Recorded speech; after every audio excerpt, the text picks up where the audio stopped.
of there to run here instead for the first start of her 4-year-old season, and she had a very solid year as a 3-year-old, including finishing second in the Winter Memories. She absolutely did, and switching to the turf really seemed to suit her, but she's run well on both surfaces, and this was a game effort when she was facing open company for the first time, and running behind a horse that we'd seen a lot of her accomplishments in Sacred Wish, both on dirt and now getting onto the grass, a very versatile type that she was very, very close to finishing ahead of in this race. So it'll be interesting to see how she comes back now for her 4-year-old debut. Does have tactical speed, first start of the year, as mentioned.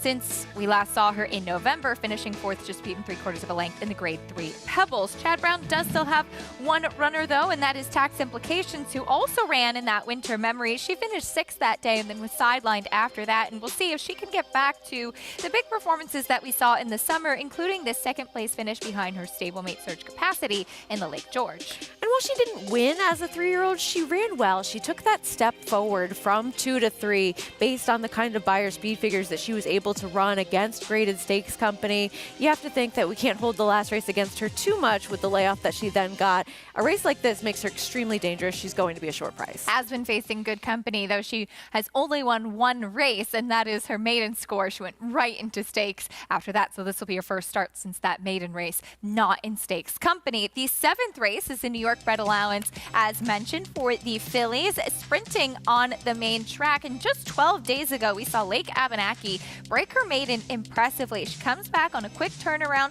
right into here, facing horses with a lot more foundation, and we'll see if she can repeat that impressive first out effort.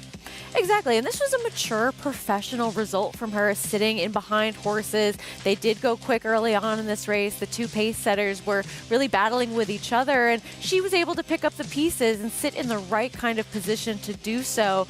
But now facing these horses that have so much more experience than she does, it's not as though she has a major numbers edge on this field in comparison to what we've seen from many of the other runners in here.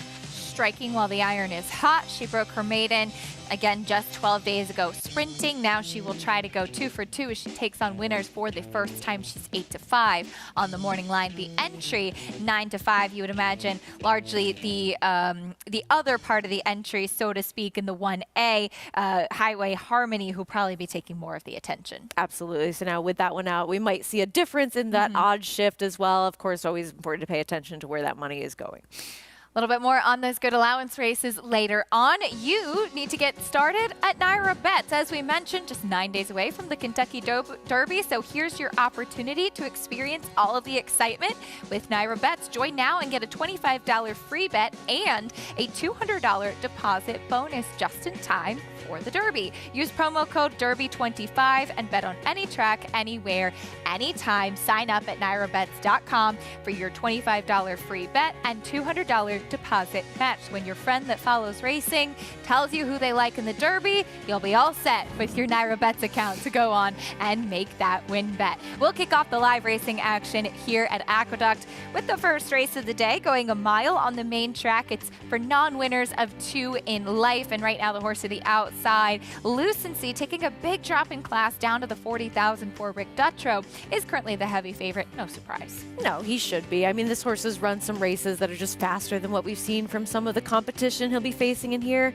And this is a warranted class drop for a horse that maybe didn't have it quite last time, but races prior to that make him extremely tough. Nearly won the first level allowance condition, 2 starts back, just beating a nose behind American Law. We'll talk a little bit more about his chances and the rest of the field when we come back and continue our Kentucky Derby countdown. Fierceness, he has been dazzling or disappointing. What will we get on the first Saturday in May from the Florida Derby winner and the 2-year-old champ? More on him after this.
on the outside, Taprit.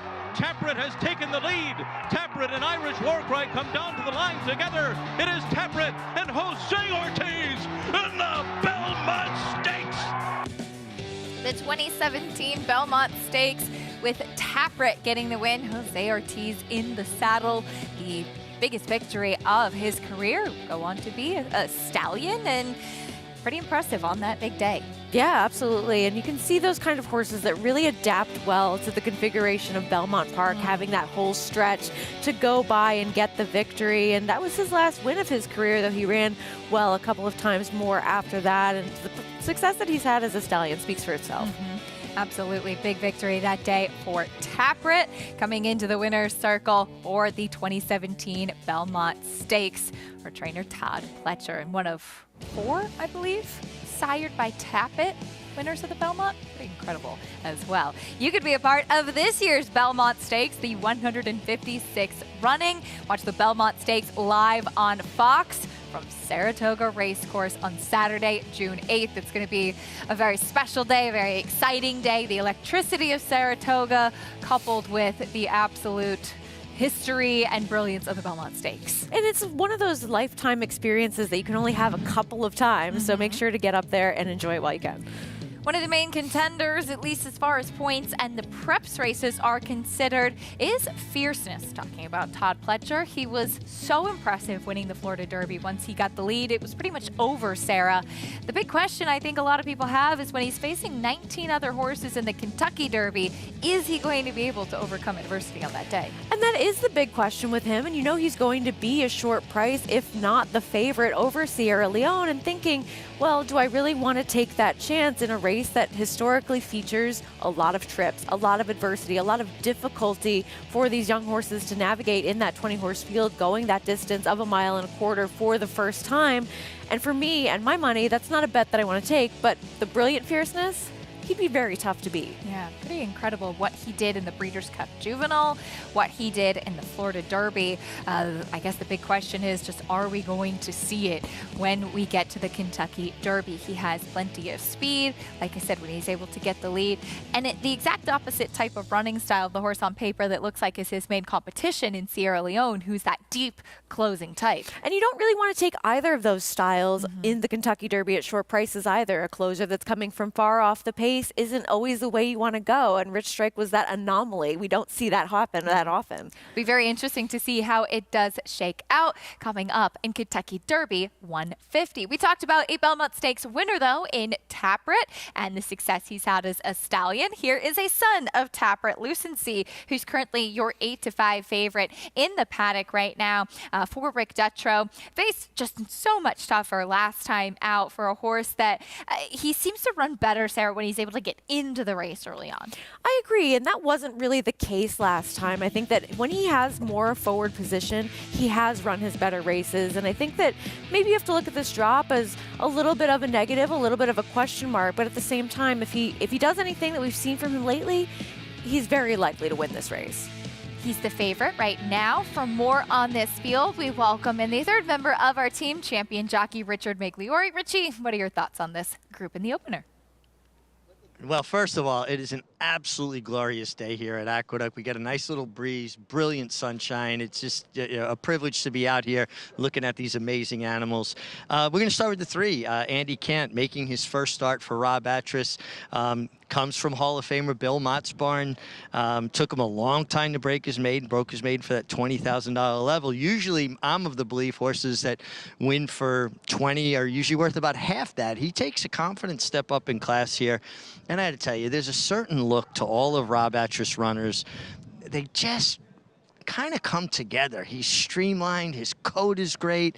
I just, some horses respond differently to different training tactics. It's never an indictment of former connections when a horse goes on and does good things. Sometimes just a little tweak in something. But he looks outstanding. He's not a horse that I would like on paper because it took him so long to break his maiden. But I do think he really looks like he's going to run an A effort here. The 4 Masterwork is the absolute paddock pick. He is like a shiny copper penny. This Tom Morley trainee could not look any better. And he's a horse that kind of matches up. Looks good physically, looks good on paper as well, and that's what I'm trying to always do, fit the puzzle pieces. The 2-horse Wanna Winner has a really bad case of skin disease. Wayne Potts' horse usually look great. This horse has a really huge area of skin disease on his left side. Now, there's no science that supports that it affects the way a horse runs, but I do think it is a itchy area for a horse, could be distracting, and I've never been fond of when horses have skin disease. Those are horses that I usually kind of gravitate away from, guys. All right, Richie, thank you. I'm with you for the record. And while Richie is right, there's no sort of direct correlation typically with a skin disease to how a horse may run, but a lot of old school horsemen will not run if there's skin disease present, because sometimes if it's on the outside, it can be an indication that there's something that's not 100% inside. Exactly. You just never know what the actual cause might be, but it might be something that doesn't affect him at all. We'll have to see. There is Wanna Winner, 5-2 right now. Just missed at this level last out. And really didn't get out of the gate all that quickly either. It was far back early on. Here's the 3. Andy Cant got some good words from Richie in the paddock. It took a long time to drop this horse in for a tag, but when he did, he was successful with a big win. There is the number 4, Masterwork, dropping in from Starter Allowance Company. I wonder if this is a horse that they might have a little bit more forwardly placed in this race with the change to aggressive jockeys like Ruben Silvera and now Isaac Castillo. 3-1 on that one right now, cutting back from a mile as well after a string of mile and 1/8 tries. Here's Barnstorming stepping up for Linda Rice. And disappointed a little bit as the favorite last time out, finishing second and now moving up in class off avoided claim. And 8-5 favorite, the son of Taprit. Here's Lucency. Just a horse that's in for a tag for the first time for a barn that is going well and has numbers that just make him faster on paper. That's the field for race 1. Manny Franco going to be aboard the favorite Lucency right now. There he is. He has had a very good spring meet here, particularly a very good last week, as he is now 3 above Jose Lascano in the Aqueduct Jockey standings with just 4 racing days to go in the meet. And you know that he's getting more of those live mounts for more of the high-profile barns, especially now that turf racing is back. You know that we see him riding a lot on this circuit for Chad Brown until some of the other jockeys return to New York, like the Ortiz brothers, as well as John Velasquez and those that are riding elsewhere at the moment. But he's been able to really have so many days of multiple win days and so much consistency to his riding as of late. Absolutely. As Richie, bringing you into this conversation, I know you said what impressed you in particular was how Manny Franco has been riding the turf. I think he's been riding the turf as well as you can ride the turf. And riding the turf successfully is about saving ground and being disciplined, finding horses that are going to carry you forward, what I refer to as live cover. Think if you're watching a football game, right, the halfback gets the handoff, he's going to follow his fullback through the line. He's going to allow that horse to make the holes for him. And sometimes as a rider, and when I was riding poorly, I would want to get to the outside. I don't want to take a chance of getting trapped in here. When I was riding well, I would stay in there and wait and wait and wait, because horses have a turn of foot on the turf, and the longer you wait, the more intense their closing kick will be. That's the only difference between riding the turf well and riding the turf poorly. You want to go forward when the race is going forward, not sideways as the race is going forward, and cost yourself precious feet. A lot of these races are won by heads, necks, noses. You don't want to give away that ground, and Manny has been sitting in there, and I think a lot of it has to do with riding so many Chad Brown runners, knowing they're going to be there when you call on them. It gives the rider confidence to know that they're going to have enough horse underneath them to take advantage of any opportunity when it presents itself. Getting back to the horses here, the 4 Masterwork will be absolutely my top selection. I was taken with this horse in the paddock. I love his energy level on track. He just looks really good to me. I couldn't get past him. Your favorite on the outside, Lucency, he got a great coat on him and everything. I really wish he would have shown maybe a little bit more energy in the warm-up. I'm just not seeing the energy level that gives me a tremendous amount of confidence. Now, to be fair, I don't know this particular individual, so maybe that's just him, but I would have liked to see just a little more animation in his stride going back over to the starting gate. All right, Richie, thank you. From my notes, I was in the paddock with Lucency's last race and just wanted to point out he had a huge warm-up last time, which was actually the reason I picked him in that spot, trying to go against Ben Duke, who obviously was the one to beat, but he was circling, he was moving beautifully, and very quiet on the track today. Oftentimes, it's just a little bit of a question mark when it's out of character. Right, and we're already seeing something a little bit out of character, something that might be a little bit of a warning sign that this is not a horse that you want to take at a very short price with that drop in class, especially given the race that he ran 2 back that made him competitive against tougher types of horses, and seeing that he's staying with the pony and not getting that same kind of aggressive warm-up, that makes me feel a little bit more confident about a horse like Masterwork, who I do think could be forward in this race and maybe just didn't care for the wet track last time. You and Richie both having interest in the 4 Masterwork there. He is coming out of starter allowance tries. They claimed him for 40 when he was running a mile. Some changes today and also cutting back from that 2-turn mile and 1/8 race that he's tried the last 3 times. Right, and maybe you can make up some excuses for lackluster performances in those last 2 races, given that that was his first time on a wet track last time. Maybe just didn't appreciate the going, and then 2 back, he had quite the trip, being repeatedly steadied and checked in behind horses, and even ran on a little bit, even though he was so unsettled throughout the majority of that race. So I think that this class drop is warranted. I like the slight cutback in distance, and I like that they've been more aggressive with him lately. Trying to keep him forwardly placed in this spot. The 5 Barnstorming, as you mentioned prior to that last start, which was a voided claim for $25,000, and it could be seen as a vote of confidence that he's in for 40 today. But is he a bit of a head scratcher for you at the same price as Masterwork when he was not able to seal the deal in that last race? No, and I think that maybe this is just a situation where we do see these connections do very well when horses are in for a tag on this circuit, and perhaps that's why you have a little bit more confidence betting-wise. But for me, when we have a horse that's claimed for 50, they've tried the starter allowances with him so many times, they haven't been successful. He's supposed to win that last race that he was in, and to not get the job done, I get it. Moving up a little bit, you think that there might be that vote of confidence, but I just didn't really see it with him. 9-2 on Barnstorming right now. Eric can't sell aboard the 3. Andy can't. First off, the claim for Rob Atras. Richie had some good things to say about him from a physical perspective, and he is the biggest price on the board. Now, it took him a long time to break his maiden, and he finally did so for 20 last time out. But I wonder if Richie's right and he can keep the momentum going. He has run some fast races, though not winning. Right, exactly. And you look at the kind of company that he kept in the past, just horses that are much tougher than what he was going to be facing when he finally was able to break his maiden by 10 1/4 lengths and just really demolish that field. And now switching to a new barn, this is a barn that we've seen heat up as of late. But first off the claim with winners of their maiden races last time out, it's not a big sample size. Rob Atras is only 2 for 13, 15%, $1.69 ROI over the past 5 years. And one of those was just the other day on the 21st of March. So first off the claim on dirt, much better numbers. But with this kind of move, it's not super successful. Loading in to the starting gate, and there you can actually get a pretty good look at the skin disease on Wanna Winna that Richie was talking about. A little bit under the saddle and on the left side of his neck. Almost looks like hives a little bit, like a little bit of a skin irritation. And what they'll do for training is to kind of put a pad over the reins or a separate saddle pad so that it can't spread to other horses as well. And you know, if they're racing, it might not be active, but like I said, sometimes can be just something to keep in mind if maybe you want to tread a little carefully. And absolutely worth noticing. And if he runs poorly today, you have a built-in excuse for next time. There you go. It's already set. First race of the day, fast main track to kick things off. The son of Taprit, Lucency to the outside.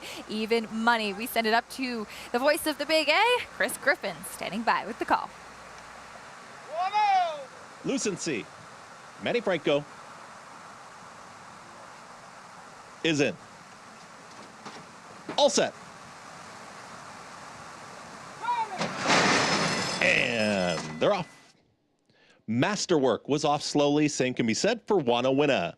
The speed comes from Andy Cant right out towards the front and has company from Barnstorming towards the outside. Lucency is going to join them. 3 across the racetrack, now making up some ground as Masterwork, and Isaac Castillo was off slowly but now is within 2 of the leading trio. Far back early, Wanna Winna Under drive, being encouraged to move forward as lost touch is about 8 lengths, now 10, the Triller. 23-3 for the opening quarter mile. It's Andy Kent, and Kendra Carmouche gets over to the rail, is up by 1.5 lengths. Right in behind that comes Barnstorming. Eric Hansel is stalking from second. 3 wide, still a tight hold. Lucency and Manny Franco start to move closer. Masterwork is right behind them, is in the 4th position, looking for a way out. Then at the back, it's still Wanna Winna. Less than a half mile to go, 46-1, the half mile time, and they're still chasing Andy Kent. It's Andy Kent who's only up by 3/4 lengths as Lucency is now moving forward.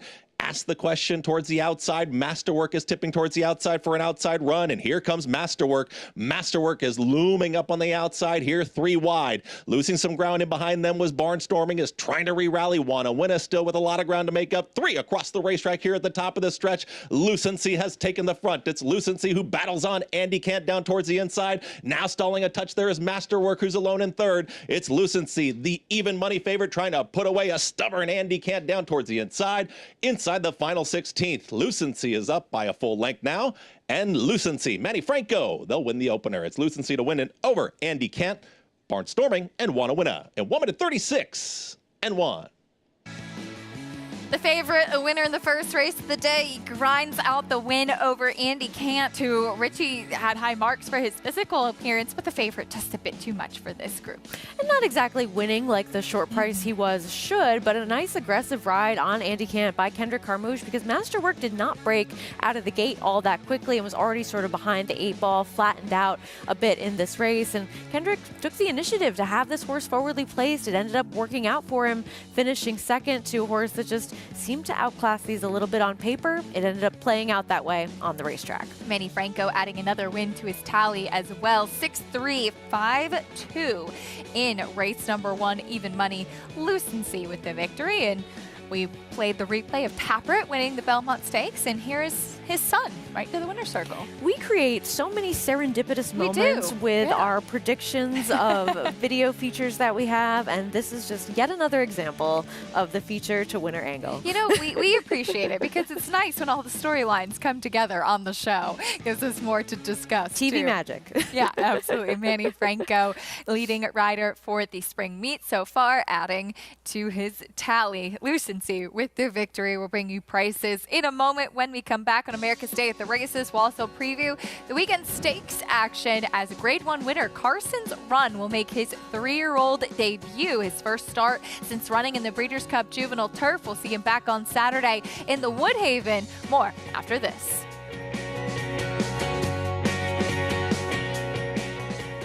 Spun to Run.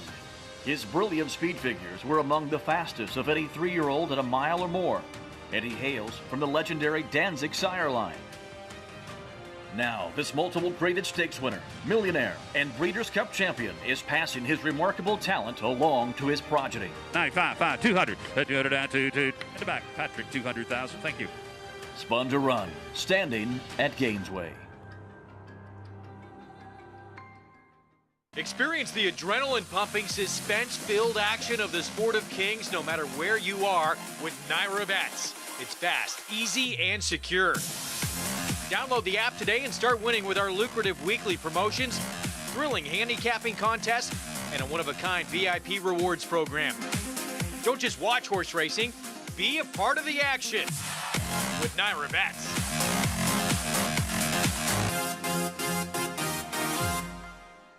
He's so impressive today, the others didn't even have a prayer.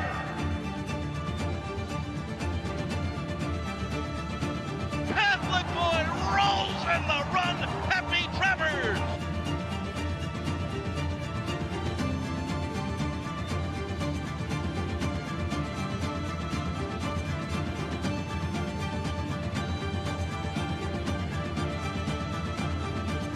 Catholic boy standing at Claiborne Farm.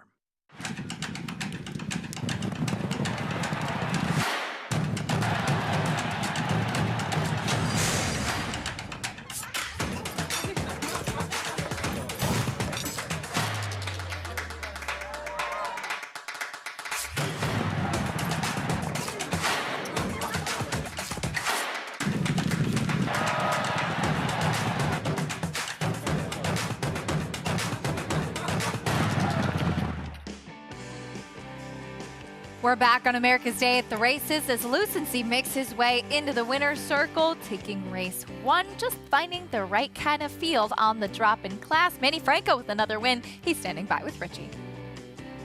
Thanks, Acacia. Manny worked out another perfect trip, which seems like it's Groundhog Day. We keep on talking about the perfect trip you deliver. But this horse was just always traveling well from the outside. Yeah, I think my post was perfect. I want to make sure he break good, but then I knew the inside horses had a little bit of speed, so I want to stay outside of them, and that's what I did. And the horse was traveling so well and comfortable, so it was a matter of time, you know. I thought personally he looked a little quiet in the post parade. Obviously, I was wrong, but going a mile, especially, the outside post is usually an advantage. Yeah, definitely. If you got speed, you can control the race and or whatever you wanted to do. But like today, I just stay outside, and the horse helped me to get the win. Manny, you ride every single race today. You're 4 in front now for leading rider at the spring meet, short meet, but how important is it for you to be leading rider? I know I always took a lot of pride in it. It's important, you know. This is a competition.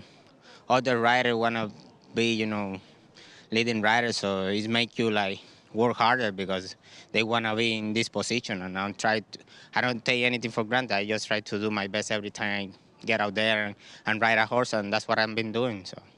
Well, Manny, you're in that spot because you deserve it, and keep up the good work. And guys, he just keeps delivering one perfect ride after another. He's riding so well right now. Richie, thank you. $4 winner in the first race of the day. Manny Franco delivering another good trip. And obviously, Sarah, you need to have the horse. But you also, when you're riding the favorites, need to make sure you give your horse the best chance. Exactly. And good on Connections to realize that this is where this horse did belong from a class perspective. After that last race, I thought that maybe that race 2 back indicated he could be in a little bit tougher. Not really the case. Ran well in this spot.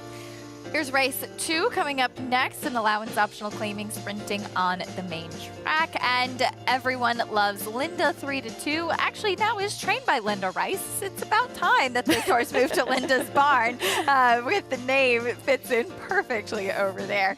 She claimed this horse 2 back. She did. And look, one of those serendipities that we talk about of maybe now is the time for Everyone Loves Linda to really become a superstar. Finished second by a head last time out at Laurel. See what she can do in this spot. We saw a couple of nice turf stakes take place this weekend, including the Plenty of Grace on Saturday, which was scratched down with a couple of horses, namely Silver Skillet, opting to run in the allowance today instead. And this was a decisive ride by Jose Lezcano, who was aboard Spirit and Glory to go out to the lead, and he was able to control things on the front end for the win. He was, and I think there was some surprise that Sunset Louise was not your early pace setter in this race, a horse that was trying this surface for the first time with a knowingly aggressive rider on in Kendrick Carmouche, who really just didn't have any interest in taking over the lead. And once that was the case, Jose Lezcano able to make the right decision and go on with things with a horse that was always going to have a little bit more tactical position than the 2 for the Chad Brown barn, and she kicked away nicely in this race. A nice victory for Spirit and Glory for trainer Rob Falcone, as mentioned. Jose Lezcano being decisive really paid off with the aggression and him being able to take them every step of the way in the Plenty of Grace. That was back on Sunday. Now a 4-time stakes winner. She's 5 for 17, 2 seconds and a third. So pretty consistent record for this mare altogether as well. Yeah, absolutely. And really rebounded off of a kind of a poor showing in the Tom Benson Memorial Stakes with a nice victory here. And it's likely that she's going to stay on this circuit going forwards. We have some more turf stakes coming up this weekend as well, including for the 3-year-olds on Saturday with the Woodhaven going a mile on the inner turf. And it does feature the return of Carson's Run, who had such a good 2-year-old year, including winning the Grade 1 Summer up at Woodbine. He was second in the Grade 3 with Anticipation, ran in the Breeders' Cup Juvenile Turf, and he will make his 3-year-old debut in this race. And look to kick off another big year. Yeah, you know him pretty well. I mean, a horse that showed a lot of promise as that early 2-year-old. Didn't lose anything in disgrace, finishing second in the With Anticipation to a nice horse in Gallopbrand. And this was a big effort from him, being able to come from so far off the pace and run down a horse that had set some pretty comfortable fractions. I know his main rival had had a shoe repair prior to this race, but at the same time, this was a nice closing kick that he was able to demonstrate. And of course, you just want to see if they've taken that step forward from 2 to 3 going into this next spot. That is the big question as well. A big 2-year-old season. Dylan Davis has been aboard for every one of his starts. Will be back aboard on Saturday in the Woodhaven as well. Dylan loves going up to Woodbine. He goes up, wins those big races, and then comes back down to New York too. Fond memories. First grade 1 win, Yeah. I believe, up there with Yeah. some familiar connections. So I'm sure he doesn't mind going to see a couple of those big horses on the big days up in Canada. Carson's Run will be back on Saturday. Of course, a very special name as well, named for Carson Yost, the son of Wade Yost, a West Point Thoroughbreds partner. The same rare syndrome that we saw from Cody Dorman as well. So a special moment when we got a chance to see Carson and Cody meet at the Breeders' Cup, and a horse that I know has touched a lot of people along the way. So excited to see Carson's Run back for his 3-year-old season. Absolutely. When you have those stories, those human interest stories, and what racing can really do for those families and bring everybody a little bit more awareness and a little bit more together about certain situations, it's really cool to see. Well, also making his 3-year-old debut in that Woodhaven will be Good Lord Lowry, who we have not seen since August at Saratoga when he broke his maiden emphatically, winning, sprinting, and where's he been since then? We'll get a chance to see him as he comes back for his 3-year-old debut and stretching out in distance for the first time. He obviously has talent, can obviously run well fresh, and it will be interesting to see what he has to offer. And also see how he returns, because this is a horse that was entered in Kentucky Downs and ended up scratching that day after being the morning line favorite. So clearly something went awry for him to then end up being off for this period of time. But if anything like that or a little bit of improvement, you have to think that he's going to be very live. Will be exciting to see what takes place in the Woodhaven Turf Stakes coming up on Saturday at Aqueduct. It'll be a fun one. As here's a look at the upcoming Aqueduct Stakes schedule.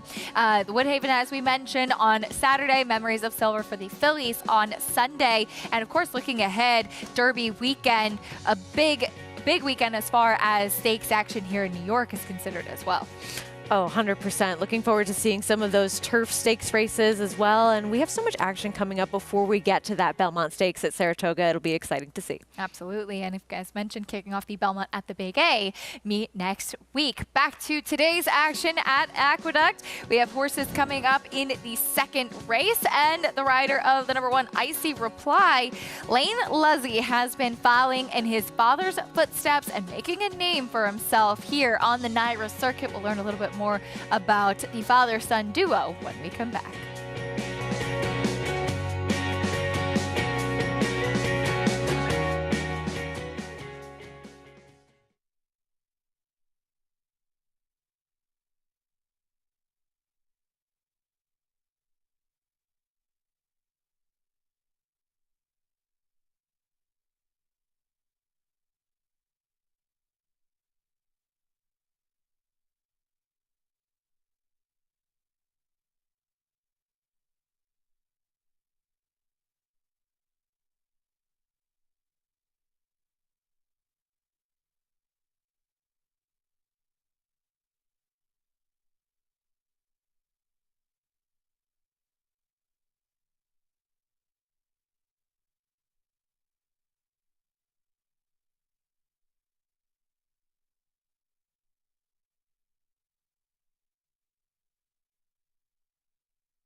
For jockey Lane Luzzy, it wasn't a matter of if, but when he would fulfill his dream of riding races. Being a jockey is the only thing I've ever wanted to do. I mean, I was good in school, I played sports, like any normal kid, but there was no plan B for me. I just wanted to be a jockey, grow up watching my dad here at Aqueduct, Belmont, and you know, it was just always a treat to come out to the races. I love horses in general, and I have the physique for it, so this is what I was born to do. Even his father, former rider and now his agent, Mike Luzzy, knew it was just a matter of time. If he wasn't in school, he was in the jockey's room. So he kind of grew up in a jockey's room and was always around it and always wanted to be here. He learned to ride on the Equicizer before he ever rode a real horse. But he did start getting on horses right at Belmont Park. He went to Florida Park Memorial across the street. And when he started working, he would work in the morning first and then go to high school. As Lane's career expanded, the two worlds collided in Texas before one special afternoon in Queens. I went to Texas for 10 days and rode with him for the 10 days, and that was an experience. We actually rode one race here. There was somebody else named on the horse that I ended up riding, but for whatever reason, they needed a jockey, and they loaded us in the gate at the same time, and we just kind of looked over, and you know, you couldn't really believe it, but at the same time, you're focused on doing your job, and we just both had a passion for race riding and horse racing in general. It was really cool.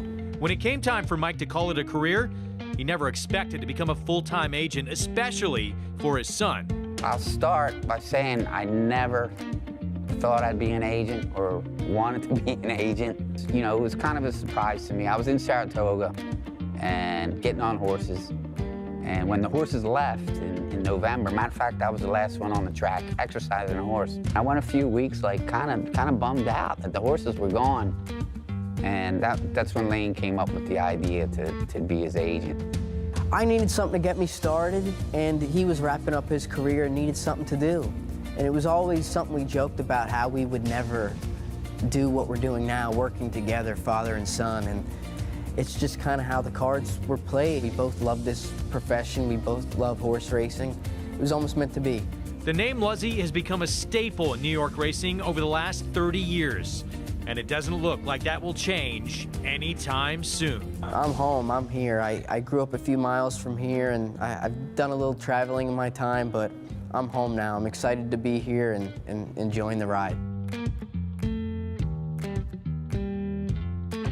There's Icy Reply to be ridden by Lane Luzzy coming up in this second race, a rider who often is running on long shots, but has hit the board with some really big prices, Sarah, and some nice wins as well with Turns and Pets. And that's how you get noticed and get more of those opportunities, by getting those horses that people don't really suspect into the game and involved, and better placings than you might imagine they would get. It leads to those better rides and those better horses. Obviously has a mentor that knows how to do it. And Richie, I know you know the Luzzy family very well, having ridden with Mike and watched Lane growing up. What have you seen from him trying to make his name in the toughest jockey colony around? Well, you know, first of all, I got to say how proud I am of Lane. I watched him grow up. I've known him since he's a baby. And I'm totally taken with the fact that he looks so much like his dad on a horse. It's like, at times I can mistake him for Mike. They finish very similar, same kind of style with their left-handed crop. He's got a very thoughtful approach. You know, one thing about riders, physically they have to be able to do it, but then their preparation has to be there. There's no substitute for doing the work, and it's obvious to me that Lane is thoughtful, he approaches it the right way, and he does the work. And his dad, Mike, was such a competitor. I rode with him here for many years. We knocked heads a lot, but so much respect for him because he was a guy that showed up and rode hard. And if you hooked him from the eighth pole of the wire, you knew you had a fight on your hands. Lane is really developing nicely. And again, like I said, seeing him from a kid and to what he is doing now, I'm just extremely proud of him. Jockey Lane Luzzy to be riding the number 1 Icy Reply, 12-1 right now on the board. The favorite, though, is the number 4 Proudfoot now for Rick Dutcho, claimed away from Linda Rice. Both this mare and the 5 Everyone Loves Linda taking most of the money, both of them at 9-5. And the horses that make sense in this spot, the logical types that were going to be in this race. And Proudfoot is a horse that really was able to turn her game around in terms of how she got out of the gate with the new barn. And that led to some success for her. She was able to win twice for them, then run some numbers that have been faster than what we've seen from her really ever before in her career. And she just seems like one of those horses that has gotten a little bit better as time has gone on. 9-5 on Proudfoot. Manny Franco will look to sweep the early double. He'll be aboard this mare who, as you mentioned, had a couple of big wins and some pretty gaudy figures in her last couple of starts. Everyone Loves Linda, though. We know what the name of her game is. She's going out to the front. Showed a lot of speed last time out, just missing when first off the claim at Laurel. And she ran well. She progressed a little bit from a buyer speed standpoint, but that was a race that was also quite the cutback in distance, going the sharp 5.5 furlongs. That's the field for or I should say, we're going to meet the field for race number 2, starting off with Icy Reply. Lane Luzzy in the saddle went by. Here's the 2 Sweetest Princess. I like this horse a little bit. I think that she's up against it from a pace standpoint, but she's getting some class relief. Gets Lasix back on as well. The 3 is out. Here's the 4, Proudfoot, your favorite. If those last 2 races appear again, she's likely to win this one. Just kind of that question of whether or not they will. Here's Everyone Loves Linda. I find it poetic that she's now in the Linda Rice barn. I mean, it's great. And the price is fair enough if you like that angle. She'll have to get a little faster. And I'm Buzzy, cutting back in distance. I do like her as more of that closing sprinter type, but there isn't a ton of confirmed speed in this race that's really going to help set her up, though there should be some, at least, with Everyone Loves Linda. She's 2-1 on the board right now. Well, the Naira Bets contests are back. The $40 Friday feeder contest is a low-cost way to earn your entry into the $300 Saturday contest. Registration closes before Aqueduct's 3rd race post time on Friday, April 26th.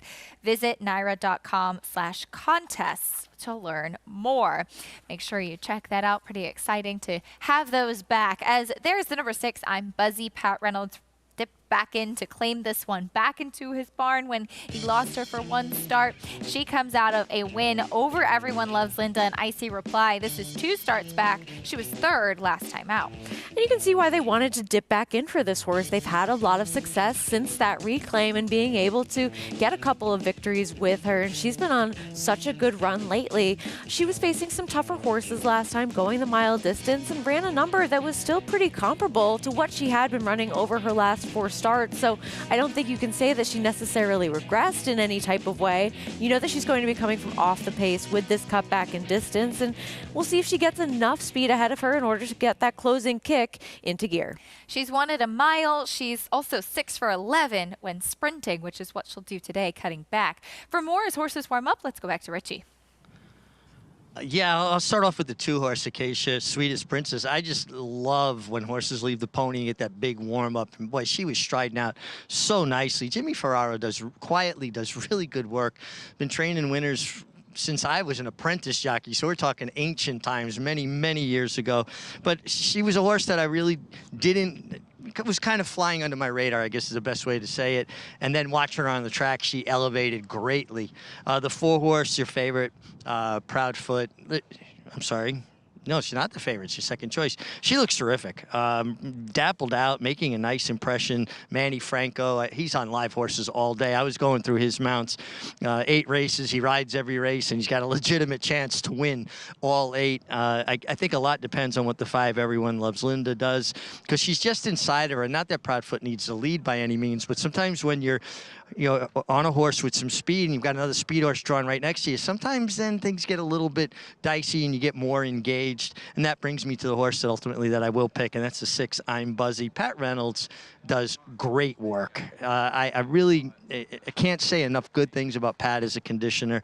This is a horse that looks like she's put on weight in the right ways. Her coat really came around. She's got a springtime coat now, making a nice impression on the racetrack. And Alicia Ruiz is no longer an apprentice jockey. He's riding her now as a full-fledged journeyman. From what I understand, he went to Parks and won a few. So it's nice right away when a young rider loses the bug and then starts winning right away. It gives them confidence that they can compete on the level, and then it gives the trainers and owners, more importantly, the confidence that they could win at level weights. So I'm rooting for this young man. He's a really nice kid, and he's certainly a hard worker. If you're out in the mornings, you see him out every morning hustling, trying to get mounts. And I like when hard work is rewarded. A tough transition from being an apprentice rider to being a journeyman, riding at the same weight. And for those not familiar, we call it the bug because the little asterisk, the little star next to an apprentice rider's name looks like a little bug in the program. So that's the racing jargon for it. But basically, the weight allowance as a young apprentice or a new rider gives horsemen an incentive to give you a shot. When you take that jump, it's hard to prove yourself right away. Exactly. And being able to have a little bit of that weight off as a rider and really show that you can be on those horses that maybe need a little bit more forward position or maybe a lighter ride in general.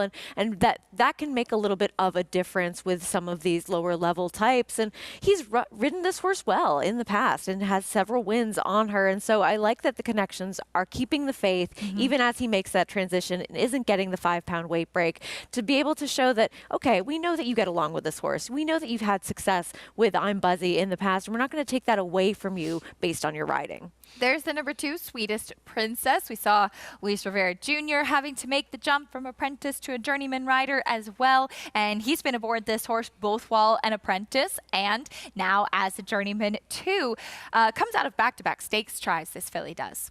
She does, and she hasn't run against horses of that caliber really in most of her career prior to that. And she was in great form going into those races. So you can understand why Connections would want to take a shot and put her in some of those tougher spots with the way that she had been running lately. But she's another horse that she's a little bit pace compromised. I don't mind her cutting back in distance to the sprint, but you just kind of wonder, where is she going to be early on in this field? As she turns back in distance from the mile try, even before that was running at 7 furlongs. She does boast a win at the 6 furlong trip, which she got back last fall, and she's a generous price at 6-1. Proudfoot, your favorite, 3-2, as she comes off of a 4th place finish last time out. But we'll take a look at her race back in February, 2 starts back, where she finished 2nd to Lilu, a horse that has some positional speed as well, which could bode well for her in here. Absolutely, and you could see that she was very game in this effort. She was the inside speed in this race, and it's likely that she's going to be in that same kind of position again coming into this spot with Everyone Loves Linda to her outside. And Lilu's a pretty decent type in and of herself, so really nothing lost in losing to this one, running a good race to finish 2nd in there. Another horse that can be forward and race without a ton of pace in it. And as you mentioned earlier in her career, she would not get out of the gate, and she's improved showing her speed, at least recently, which has definitely turned things around for her form. Absolutely, and knowing that this horse had some sort of quirk that the Connections were able to work on and to really put in the time to understand how to give her better opportunities to get that positional speed going into her races, and seeing that pay off. And in the afternoon as well, you have to think that they are just excited about the kind of horse that they've been able to get out of her based on her being able to get into the race a little bit earlier. 6-5 right now on Proudfoot. Manny Franco won the first race of the day, looking for another one. Everyone Loves Linda is 9-5, second choice now for a horse that has just missed in her last 3 starts. I think that's one of the tricky things about her as well. She does have 5 wins of her 17 tries, but she also has 6 seconds. And she's consistent, but she's not really that necessarily winning type. She's a horse that's going to be forward. It's just a matter of whether or not she can sustain that speed in here. There she is, 2-1 now on Everyone Loves Linda. Eric Cancel going to be in the saddle. Moving towards the starting gate for race number 2, Proudfoot the favorite. There goes Lane Luzzy and his mount, Icy Reply. We heard the story about the father-son team. Mike Luzzy representing his son Lane Luzzy, making his name here on the NYRA circuit. Loading in for the second race at Aqueduct, here's Chris Griffin with the call.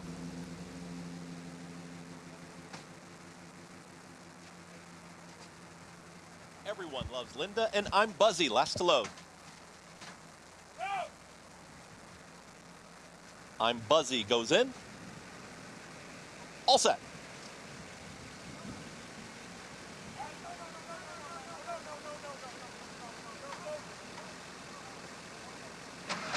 And they're off. Stumble at the start for Icy Reply. Everyone Loves Linda right towards the front. It's Everyone Loves Linda who's up by a full length. Here up on the outside is Proudfoot now to apply the pressure, and Proudfoot is ready to challenge this leader. They're head and head as they work up the backstretch. I'm Buzzy is 3 wide in that second grouping, in between horses Sweetest Princess at the rail. The stumbling Icy Reply tightly bunched here as they approach. 4 furlongs left to go. To the inside, it's Everyone Loves Linda. Everyone Loves Linda went 23 seconds flat. Mild pressure on the outside here from Proudfoot. There's still a clear 1-2.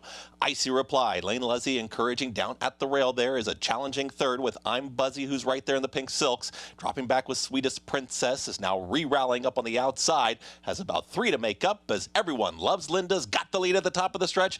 Everyone Loves Linda kicks for home. Proudfoot continues to chase this leader who starts to get away a little bit. It's Everyone Loves Linda who's up by a full length. Call it a length and a half. 46 seconds flat was that half.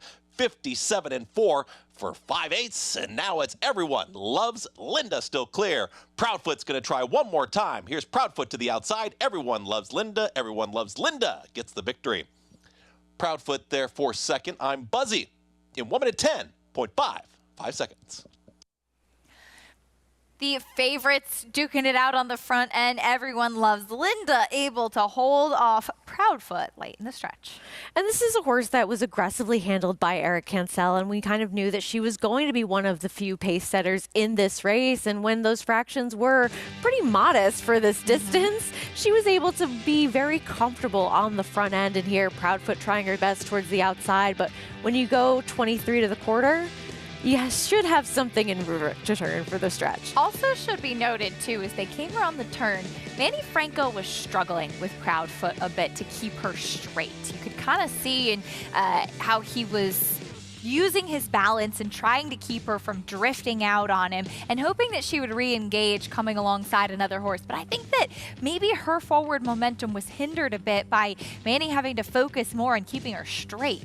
Definitely a possibility, and the margin at the end would tell you that this was a horse that was getting there. It was going to be able to put in some kind of run, and you kind of did see her head like move up a little bit on the turn in this race. And if she's that difficult type to ride, then having to focus on that instead of that forward momentum may have just cost her in the end.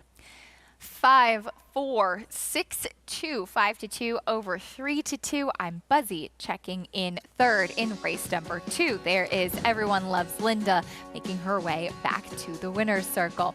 When we come back, a husband and wife competing on the track. You could call it a power couple, a house divided, a family affair. One thing we know, they're definitely making waves on the racetrack.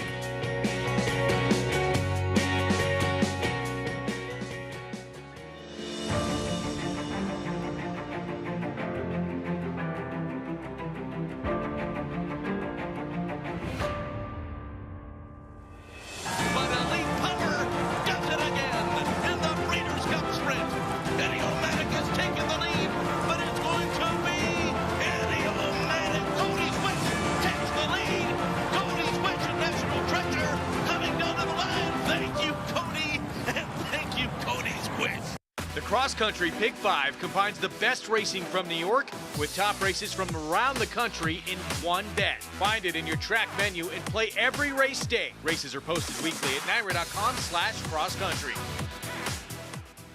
RaceLens is the most in-depth product in horse racing, with unique features found nowhere else. True odds, predictive analysis, and pace projection. RaceLens. It will change the way you follow horse racing and take your game to the next level.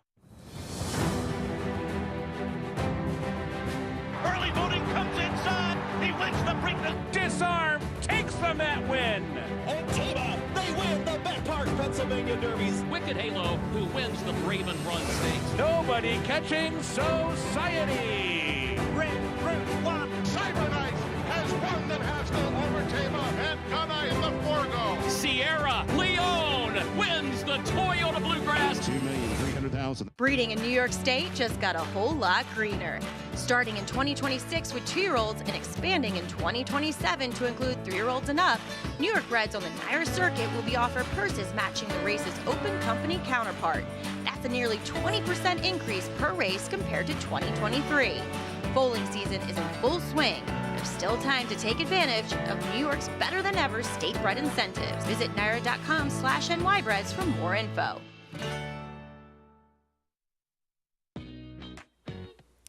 We're back on America's Day at the races. Glad to have you with us on this Thursday afternoon as we see everyone loves Linda. Hold on, be victorious in race number 2, claimed by Linda Rice, who starts back. And there we go, our storyline coming through once again. Poetic that everyone loves Linda is now in Linda Rice's barn and gets the win with Eric Cancel. An aggressive ride by Eric, and Eric is one of those riders that does seem to do better and have more success when he gets his horses into forward position like he did here. $7.20 winner holding off the favorite Proudfoot 5-4-6-2 in race number 2. There's Eric chatting with Linda afterwards. Linda Rice, who's had another terrific meet here in the spring meet, and Eric Cancel making his way over to Richie, and we're ready for the interview. Yeah, he was having quite a conversation over there. Eric, the race was won at the break, wasn't it? When she broke so cleanly and she got so comfortable on the lead. Yeah, I mean, she's a pretty decent filly to ride. You know, she comes out of there, she knows what she needs to do. Everything worked out to my advantage, you know. The other filly just sat right next to me, you know. She kind of started getting out a little bit in the turn. So I just went on with it, you know. I mean, I just rode with the wind, you know, like we say. And, I mean, everything worked out very well. About just inside the 8th place, I saw you take a peek over your right shoulder. You must have felt pretty confident at that point. Yeah, I mean, yeah, that filly, she's a little bit funny. You know, she doesn't like to get hit a lot. So that's why I was peeking, you know, trying to not move too early on her, you know, because once she feels that she's going to get hit, she kind of hesitates a little bit. So I just wanted to use everything I could before I went to my last resource, and it worked out well. Eric, I've always thought that you're most comfortable on closing types, but it feels to me like you've become much more versatile and being able to ride horses on the lead just as well lately. Yeah, I mean, to be honest, horses help, you know. I mean, when I started, you know, I used to ride a lot of horses that they used to come from the back, you know, not too many speed horses, and that was why I was so good, you know, with horses coming from behind. But now, I mean, I've been able to ride so many horses, you know, that run on the lead, mid-pack, and from behind, that I've become really comfortable with it, and I just got to come with the right state of mind. Well, congratulations. It's showing. And, guys, your best riders are chameleons. They fit the horse. They don't make the horses fit them. And I'm seeing that more and more from Eric. Eric Cancel with a nice ride and a nice win in race number 2. Richie, thank you. Heading back over to the jocks room. And I think what Eric said is very true. Getting bigger opportunities and more horses who are able to do more on the track makes a big difference for a jockey. It does. And having that variety and running styles for these different horses as well, that's how you gain the experience on how to ride them effectively. And he's talking about how he's mostly been on horses that were those closing types. Well, then you don't learn how to ride the speed types. And he's obviously learned how to do that pretty successfully as of now. Certainly has, holding on to that lead with Everyone Loves Linda in race number 2. Turning our attention onto the 3rd race, this one for non-winners of 2 in life, claiming tag for $25,000. Fillies and mares in the spotlight here, and number 6, First Class Cat, currently the favorite. Trevor McCarthy going to be aboard the number 1 Moonlit Weekend. His wife, Katie Davis, named to ride the 2. Unfortunately, her horse has scratched, but one thing we've gotten a chance to see from the Davis-McCarthy household is how husband and wife team have not let any barriers stopping them from creating their own personal goals and achieving them on the racetrack. Me and my husband, we race against each other. We met at a really young age. Both our fathers rode together down at Gulfstream Park in the late 90s. And as little kids, we knew each other on the racetrack. We really got to know each other well when she came to Delaware and started riding. You know, we were friends for a really long time, and it worked out nice, you know, and now, you know, we're married and we have a beautiful family together. We got a busy day today. That'll be fun. Hopefully I get to beat him. You know, going into this meet, I was talking to my agent, Joe, which is Trevor's agent as well, so it's one big family. I was a little skeptic at the time, and I was kind of like, you know, maybe you should just get your own agent, you know, you do your own thing and we'll do our own thing, you know. And Joey always hinted to me that he wanted to take her, and I'm like, you know, it's probably not a great idea to mix it. But look, it's worked out really great. You know, we kind of both lean on each other and, you know, help each other out when we're in spots of working horses in the morning. I've worked plenty for her and she's worked plenty for me, so it worked out nice. We just have such a great relationship with Joey, and he's done a really good job for us. Yeah, I said on the video, I said I'm going to beat Trevor, and he beat me. That was awesome. Happy for him. Gal, Dad, I said congratulations. That's good. That's good. It's fun. It's enjoyable. We used to butt heads. You know, there are times where he'd come home, he wouldn't speak to me, but I had to make dinner. And there's times where I was like, see you later, I'm going to get dinner. Either you're coming with me or you're not, but you have to talk to me at dinner. But it's like any other family, you know, you're gonna have your battles, you're gonna have your disagreements, you're gonna have your own opinions. We grew to understand, you know, our happy medium balance to help each other, and we're very supportive. So we love the game and we're very competitive as well, and there's nothing better than dueling with your husband down the lane. They're in the final furlong, left them behind. Now coming right to Mudville 9. And it's left them behind for the home team from Saratoga Stable. It's nerve-wracking to watch your wife go out there and, you know, the person you truly love the most. You never want to see anything bad happen to them. So she makes me a little nervous, but inside me, I'm her biggest fan. Katie and Trevor, pretty impressive stats when you put them together. Of course, we saw the two of them riding for a long time in the Mid-Atlantic. They've come here to New York, broken some barriers. The husband and wife team, both very talented jockeys in their own rights as well. Of course, and we saw Katie have so much success over the summer at Saratoga, and then not that long ago, it was Trevor McCarthy who was having all of those horses at big prices really outrun their odds and do very well for him. So they both have their moments to shine within their careers and get to enjoy that together. Pretty special stuff in the summer in Saratoga too, as you mentioned, and seeing how a lot of the kids would just kind of swarm around Katie as well and being very excited with that positivity. And you'll have to hear the great support that the two of them do have. And it is, like in many households, very much a family affair surrounding the racetrack. Well, Trevor McCarthy will have his chance coming up in the next race. In race number 3, we will talk about the newest inductees into the class of the Racing Hall of Fame. 3 new members will be added in. We'll discuss that after this.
into the stretch, and Justify comes roaring home to a raucous Belmont Park with 1 furlong to run.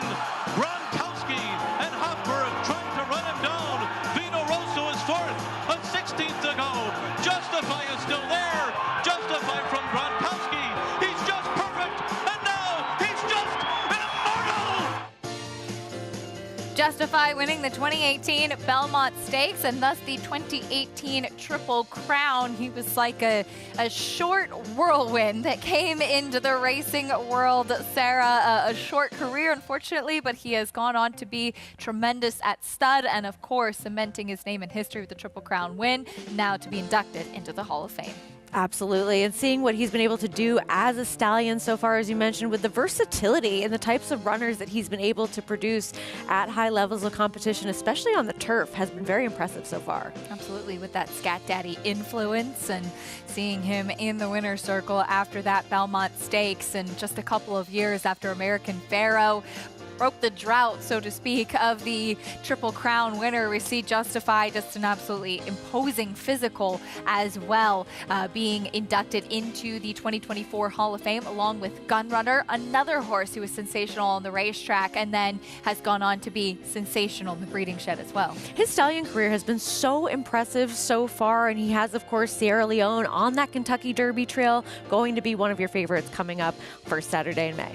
And congratulations to all of the additional inductees into the 2024 Hall of Fame class. Here is Gunrunner, who was sensational. I mean, he had early on to run in the shadow of a great horse like Arrogate, and then he was always a good horse, but as he got older, he really just flourished, winning the 2017 Breeders' Cup Classic in style. We saw him so impressive in Saratoga and the Whitney as well. The Pegasus World Cup, just his accolades impressive, and then not to mention for a horse that got better as he got older, his progeny are incredibly precocious as well. And he's been able to produce every type of runner and had so much success, even with his first crop, early voting, winning the Preakness in the first foals of his to race. And I think it just really speaks to how well trainer Steve Asmussen develops a horse throughout their careers and has that consistency with them at all ages to turn them into that successful longevity that they can be.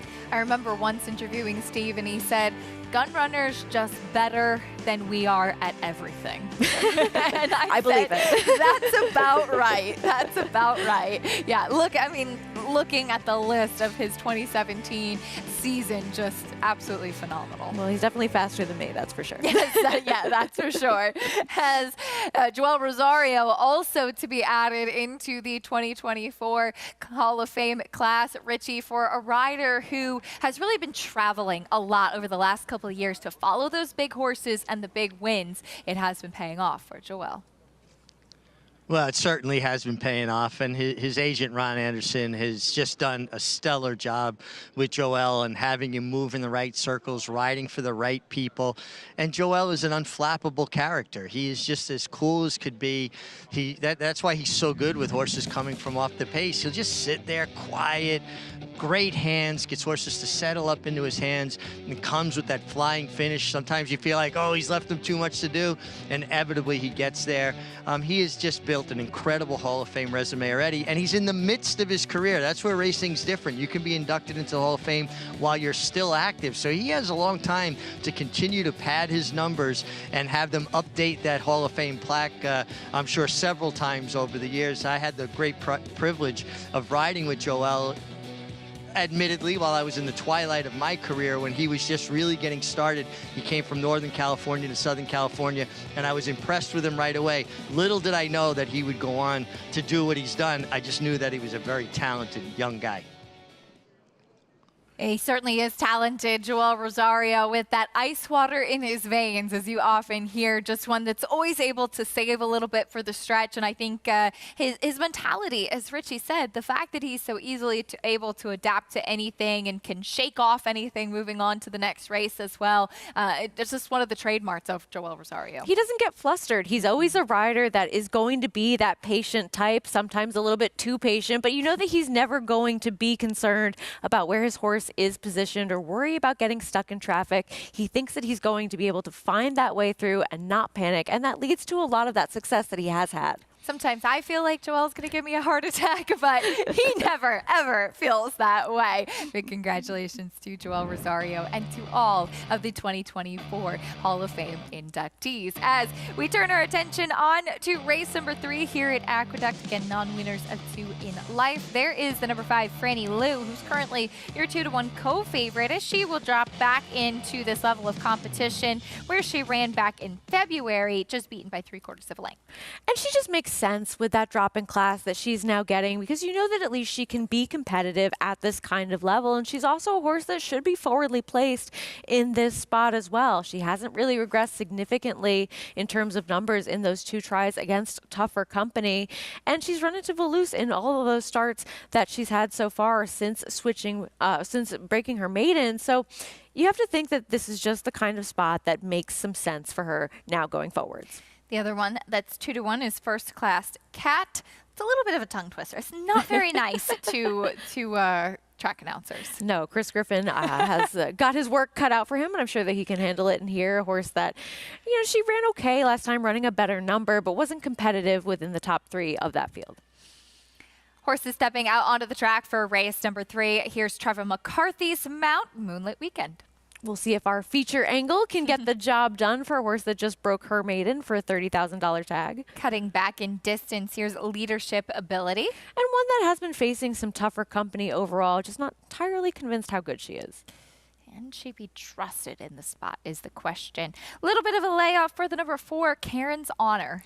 She's had plenty of experience, but she needs to get a little bit faster to compete with what some of the others have been doing lately. Last couple starts were down in South Florida at Gulfstream Park. There's your favorite, Franny Liu.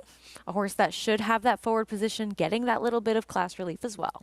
Here's the 6, First Class Cat. And ran second last time to Dazzy with her first start against winners. We'll see what we get from her today. Shouldn't be too far out of things. And Lady Banker cutting back in distance from the outside. And this is a horse that's actually raising in class, taking off the claim for Linda Rice, going to Mike Maselli, and that's probably why you're seeing a little bit of that price differential with connections changing. 7-to-1 on the board right now. This race does kick off today's Pick 6 sequence, as we'll take a look at it.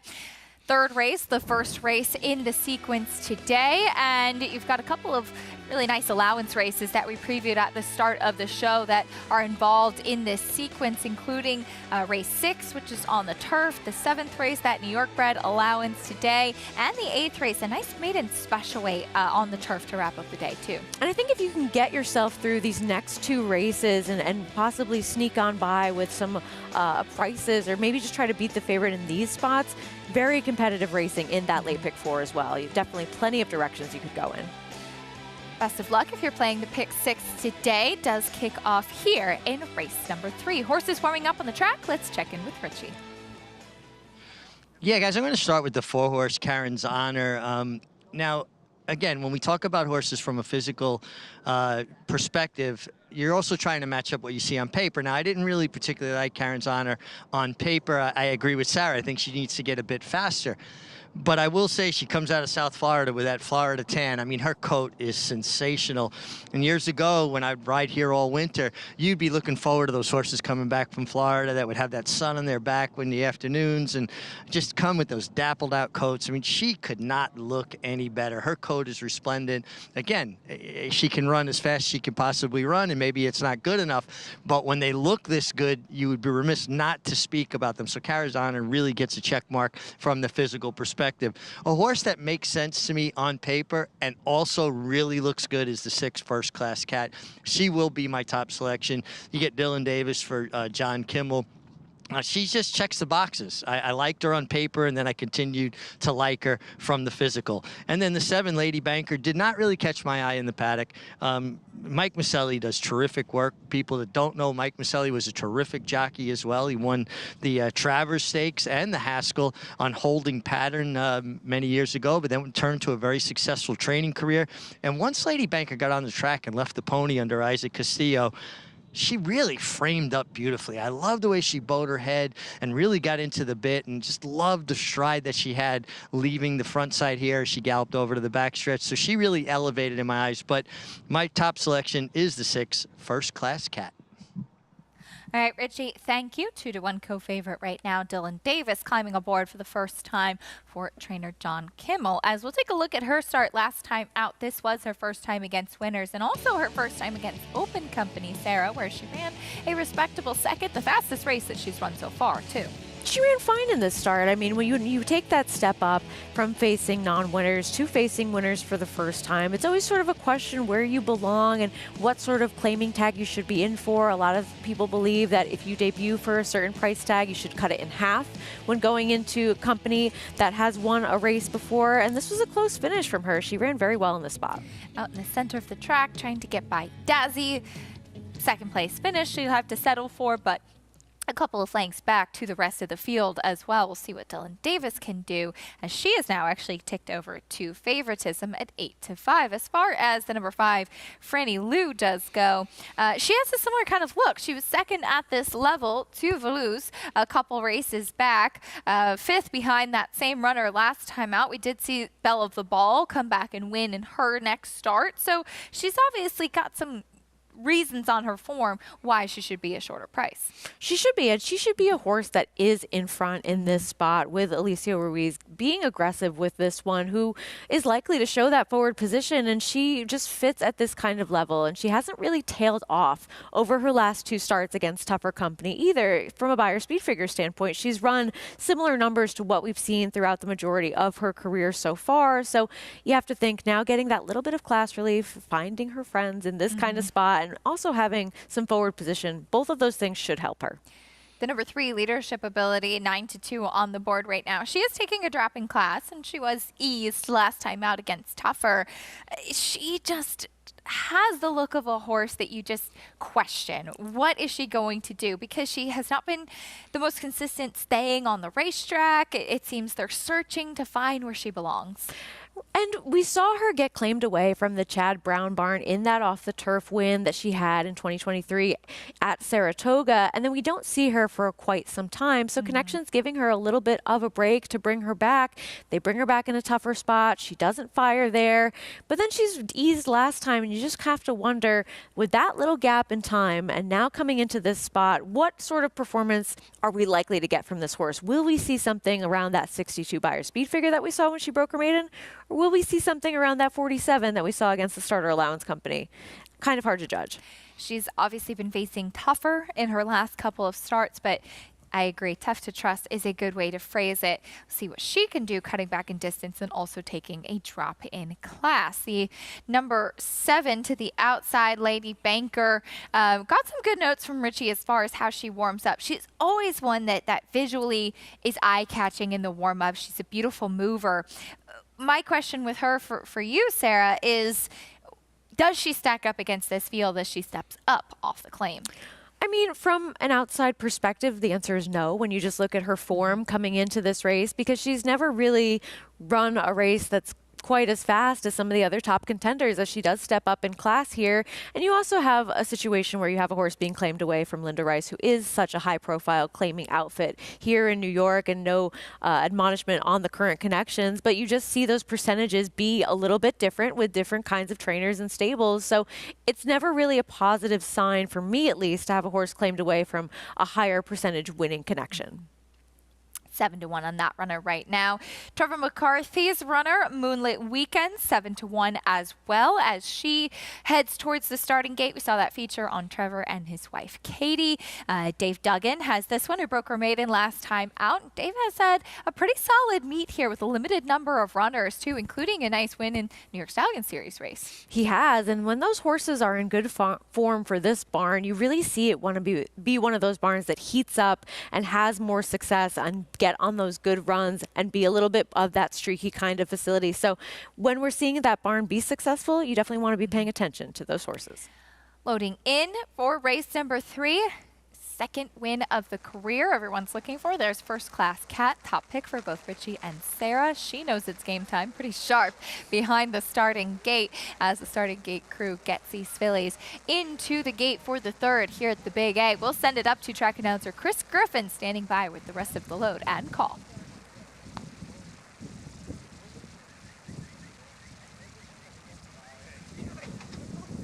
Franny Lou stepping forward. 2 out.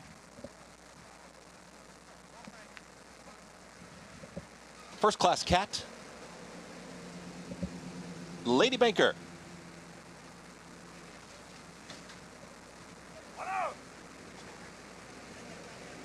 Lady Banker is in. All set. And they're off. Slow start there for Karen's Honor. Speed from Lady Banker right out towards the front, and Franny Lou in between horses. Now is going to be a challenging second. Make it third as at the rail. Leadership Ability indeed has the lead. It's Leadership Ability who's now a neck in front. Franny Lou is right there. 3 wide is Lady Banker. They apply the pressure, and now Franny Lou puts a nose in front. Right behind them, tight hold Red Cap. That's Moonlit Weekend is followed towards the outside by First Class Cat. And the trailer, Karen's Honor. After the slow start, as a pressured 22-4 for the opening quarter mile. Backing up out of it was Leadership Ability, is now back to 4th. It's passed by First Class Cat. The leader is Franny Lou. Franny Lou is up by a neck. Here's Lady Banker towards the outside. First Class Cat is looming up 3 wide. Moonlit Weekend is all in. Went around Leadership Ability, who's tailing off now back to 5th. Far back Karen's Honor. Franny Lou is still fending him off. 46 seconds flat for that half-mile time. It's Franny Lou, but here's First Class Cat. First Class Cat has now put a neck in front. Franny Lou is battling on towards the inside. Lady Banker is still trying to press on from the back from far, far out of it. Karen's Honor is rolling, but running out of time. First Class Cat is your winner. First Class Cat wins it. Tight photo there. Lady Banker held off Karen's Honor in 1 minute 11 and 3. First Class Cat gets the win. Top pick for both Richie and Sarah. But how about the late run from the number 4, Karen's Honor, who was off slow, very far back? That was impressive, and that was something that we just heard jockey Eric Cancel talk about, how he learned really well to ride horses that had that closing running style and had been more experienced on those types of horses. And so we saw that to put to good use right here in this spot where he's able to produce this horse's late closing kick, keep this one out in the clear, and run up for a minor placing as the longest shot in the field. A horse that got some good notes from Richie as far as her physical appearance prior, but it was the number 6, First Class Cat, second time against winners, gets the second victory of her career, and it was 6-7-4-5. Lady Banker just holding on for second there at 9-1, so some generous prices underneath First Class Cat, who actually went off at even money. And sometimes it is as simple as the horse that has run the fastest race is your likeliest winner. It doesn't always play out that way. Overthink it, right? Exactly, yes. And so it's nice to see when there's a little bit of logic still coming on at the racetrack. Even money winner in the third, Dylan Davis climbing aboard for the first time and gets the win for trainer John Kimmel, who owns this filly by West Coast as well. We'll bring you prices and more when we come back, and we've talked a lot about the Kentucky Derby. We'll discuss the Kentucky Oaks a little bit. Brad Cox with a chance to get his 3rd Kentucky Oaks with Tarifa. We'll talk a little bit more about what she's done so far and her chances. She's been very good as a 3-year-old and maybe can get the biggest 3-year-old race for fillies. Number 1 is Mo Donegal by Uncle Mo. And they're off in the Remsen. As they come on for the finish, and it's going to be tight here in the Remsen. Mo Donegal. Mo Donegal bearing down on the outside. It's Mo Donegal and early voting, and it is Mo Donegal to win the Wood Memorial. And it will be Mo Donegal to win the Test of the Champion, the Belmont Stakes. Experience the adrenaline-pumping, suspense-filled action of the Sport of Kings no matter where you are with Naira Bets. It's fast, easy, and secure. Download the app today and start winning with our lucrative weekly promotions, thrilling handicapping contests, and a one-of-a-kind VIP rewards program. Don't just watch horse racing, be a part of the action with Naira Bets.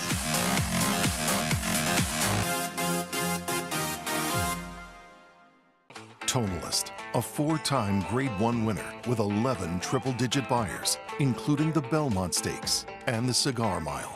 He's already living up to his potential as a sire with multiple graded stakes winners, including Grade 1 winner Country Grammar and Grade 2 winner Tonalist Shape, plus multiple 6-figure yearling and 2-year-old sales. Proven on the track, proven in the sales ring. Tonalist, standing at Lane's End. Racetrack Television Network brings you every race, from every track, on every screen, every day.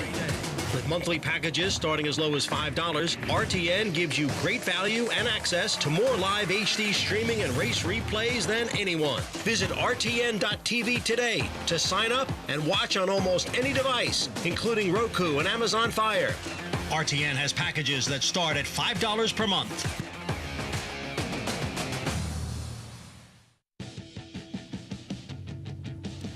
You're watching America's Day at the Races. Glad to have you with us as we just saw the third race of the day. The favorite gets the win with Dylan Davis in the saddle, first class act. As our show is always brought to you by America's Best Racing. For the love of the race, visit americasbestracing.net. Today, there's Dylan heading into the winner's circle as he picks up his first win of the day with this 4-year-old filly. Dylan standing by with Richie. Yeah, first-class cat, and I'm with a first-class cat here. Dylan Davis. Dylan, you just worked out a really nice trip. She always looked like she was traveling well. Yes, Rich. The plan was to kind of maybe sit back if we could. And when she broke very sharply, she's kind of a nervous filly. Once she broke well, I saw that the two inside wanted to go and then the outside wanted to go. It was a perfect scenario for me. I eased her back a little bit. She actually switched off. I was able to get to the outside, and she got very comfortable with me. And just timing it to the wire, just using her momentum off the corner and again pushing her to the wire, and she prevailed here and she finished nicely. Dylan, you're coming off a tremendous winter, leading rider, but more importantly, you're being sought after now to ride in big races and even on an international level, going to Dubai. How has that been for you, kind of that evolution and all the hard work you put in to get to that point? Yeah, it definitely means a lot because I put my life into this sport, and to see the success and all the hard work I put into it, it's great because we're going in the right direction, me and Mike, my agent, and we're working really hard towards this. And to see that success is great.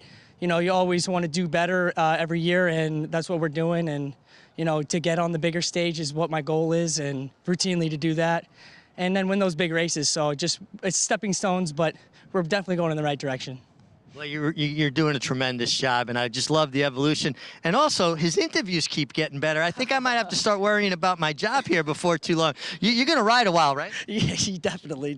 No plans on quitting right now. Well, also, we talk about Lane, Mike Luzzy. I also rode with Dylan's dad, Robbie, a tremendous, fierce competitor. And it's just really fun to see all these young riders coming up that I competed with their dads, and now I'm dating myself. So back to you guys. On that note, we love to hear it. Richie and Dylan Davis, yes, having a terrific run, winning the winter meet at Aqueduct, and as a date with Carson's Run, a horse he won a grade 1 on last year, coming back this Saturday in the Woodhaven. Dylan continuing to ride in top form. He has been, and he's really a rider that does so much better when he's aggressive. Like many of the riders that we see on this circuit, having that forward position is so key to so many of their successes, and he's been able to really harness that as of late. Here's the feel for race number 4. No mount for Dylan here, so he gets a race off. And taking a look at what's coming up, going 1 1/8 in this claiming race in the 4th. And currently Rocket and Roll 6-5, as this is a horse who will stretch out in distance for Mike Maselli. We'll see what he does, going the furthest that he ever has as of yet. But as we mentioned before the break, just a week from tomorrow will be the Kentucky Oaks, as we'll get a chance to see the top 3-year-old fillies of the division. And taking a look at our Kentucky Oaks 150 spotlight, Tarifa for trainer Brad Cox, who's won the Kentucky Oaks twice already. She Dares the Devil and Monomoy Girl. Tarifa and Our Pretty Woman will rematch after finishing in the Fairgrounds Oaks, as Tarifa is 3 for 3 as a 3-year-old.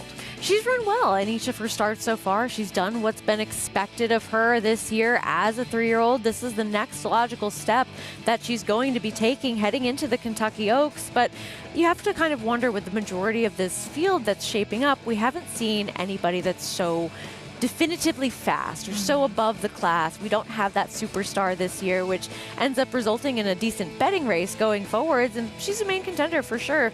Just a matter of what you think you're going to get from her on the big day. Definitely a big question, as she is a Godolphin homebred by Bernardini, and like you said, has been very good, very consistent throughout her career. She won the Rachel Alexandra at Fairgrounds. 2 starts back as well. Her lone defeat, just the 2nd race of her career back in the fall of 2023. Brad Cox certainly knows how to win the Kentucky Oaks, as we mentioned, looking for his 3rd winner in this race. And as you said, it's a little bit of a wide open group as far as the 3-year-old fillies are concerned. And you always wonder how they're going to step forward. Brad Cox was 3rd with the Alice Beach, a horse that was pretty precocious as a 2-year-old as well last year. And we'll see if Tarifa can step forward for him on the big day. Absolutely, a trainer that not only knows how to get a horse ready for this race, but can develop a horse beyond that. We saw Monomoy Girl and She Dares the Devil go on to be very successful later on in their careers as well. So it's not just about this race, it's about the package of the whole horse heading forward. Absolutely. We'll see what the future does hold for these 3-year-old fillies. And talking about horses that were precocious, we'll get a chance to see if Just FYI can take another step forward, as she tasted her first defeat last time out in the Ashland, finishing behind Leslie's Rose, who was very impressive to win this race for trainer Todd Pletcher after not the best trip at Gulfstream prior to that. And will be fun to get a chance to see these 2 rematch. And you'd certainly expect Just FYI, who was sidelined for quite a while after that Breeders' Cup win, the Ashland, her first start back as a 3-year-old. You expect her to take a step forward Kentucky Oaks Day. You do, and really this was a nice race for her, coming back off that little bit of a layoff. She ran well behind a horse in Leslie's Rose, who we're seeing here, that always kind of showed early on that she might have some ability. Then she had a little bit of a trip, as you mentioned, and rebounded in a big way, and you're not going to get 9-1 with these connections again going forwards, especially not for Whisper Hill. Leslie's Rose, who is 3 for 4 altogether, 3 for 4 for Just FYI as well. She was champion 2-year-old filly, as she was undefeated as a 2-year-old, taking that Breeders' Cup Juvenile Fillies race in very impressive fashion. Now, it wasn't necessarily the quickest overall of what we saw from 2-year-olds altogether, but you always expect that forward progression from 2 to 3. And she was such a big, leggy 2-year-old filly. I remember every time I would drive into the Oklahoma training track and you see her walking across, you could spot her immediately because she was so big. She didn't look like a 2-year-old filly. And like I said, sidelined for a while, coming back in the Ashland. She should improve and step forward at the right time for Kentucky Oaks Day. But she has that presence that she's always had. She has that big, imposing sort of look to her, and so now really everybody else has to fill out and fill up to her expectations going forwards. A good promising return from her in the Ashland. Well, we saw here in the Gazelle last time out in New York, a nice performance to break her maiden from Where's My Ring, Richie, and she has a great storyline with her connections going into the Oaks as well. It really is a great storyline. Val Brinkerhoff was actually a really good rider, and he's just a tremendous horseman, and you know, somebody that learned the old school way and really gets the best out of his horses. And picture perfect ride in the Gazelle from Jose Lascano. The clinic on how to use post 1 going 2 turns here at Aqueduct. Hustled her to make sure he secured his position. Then he gave her an opportunity to find her stride. I thought it was a really impressive effort from her. She had already taken on the best California had to offer, being runner-up there in graded stakes already. So I think it's a great story. Terrific horseman. The owner was so emotional after the race, and I think she's legit heading to the Oaks. I'm curious to see how she stacks up. And you know, Just FYI is really good, your 2-year-old filly champion, and love the way she's been working up to the Oaks. So always an interesting race, and we'll see how they draw. Post position's always important. You know, we talk about the Derby, but the Oaks as well. Absolutely. Well said, Richie. Is Where's My Ring? She kind of has, talk about a presence. She has a presence about her too, and she looks like distance is very much her friend. She does, and she's one of those horses that I'm really glad that her connections took the chance with that they did with her, coming here to New York, that California-based runner, and really bringing a maiden over to get those Kentucky Oaks points, because they knew what kind of talent they had on their hands coming into a spot like this based on who she faced and how well she had run in California. It was a dominant performance in the Gazelle. We'll certainly have a rooting interest for her going into the Kentucky Oaks, as well as we'll get a chance to see what the top 3-year-old fillies can do on the first Friday in May. We'll talk about, though, the Run for the Rosers and the Louisiana Derby winner getting ready, Catching Freedom. Talked about Brad Cox's chance in the Oaks. What about his chances in the Derby?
Catching Freedom made a splash on the Derby Trail when ringing in 2024 with a strong victory in the Smarty Jones on New Year's Day.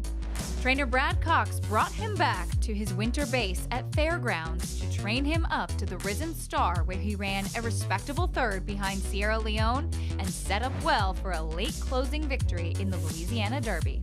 Can Catching Freedom become the first Louisiana Derby winner since Grindstone to take home the Run for the Roses?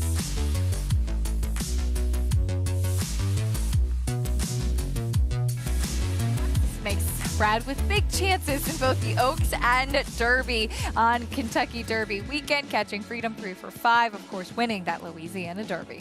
And a horse that you kind of wondered where he fit in from a class standpoint, winning that Smarty Jones with a pretty perfect trip on New Year's Day, but ran well in the Risen Star behind some horses with some ability like Sierra Leone, who we saw come back and win the Bluegrass, and then getting that victory in a graded stakes of his own in that Louisiana Derby. And I think he's going to have a little bit more tactical position in the Derby than a horse like Sierra Leone, who comes from so far out of it. Yeah, absolutely. And I think they were all probably very glad that Sierra Leone went to the Bluegrass instead, and he was able to get that victory in the Louisiana Derby. Has been consistent throughout and has shown with that win, picking up enough points that he is a player in that 3-year-old group heading into the Kentucky Derby. Well, now's the time for you to experience all of the action and the excitement with the Kentucky Derby with Naira Bets. Join now and get a $25 free bet and a $200 deposit bonus just in time for the Derby. There is no better time to get started and get ready for that big weekend coming up.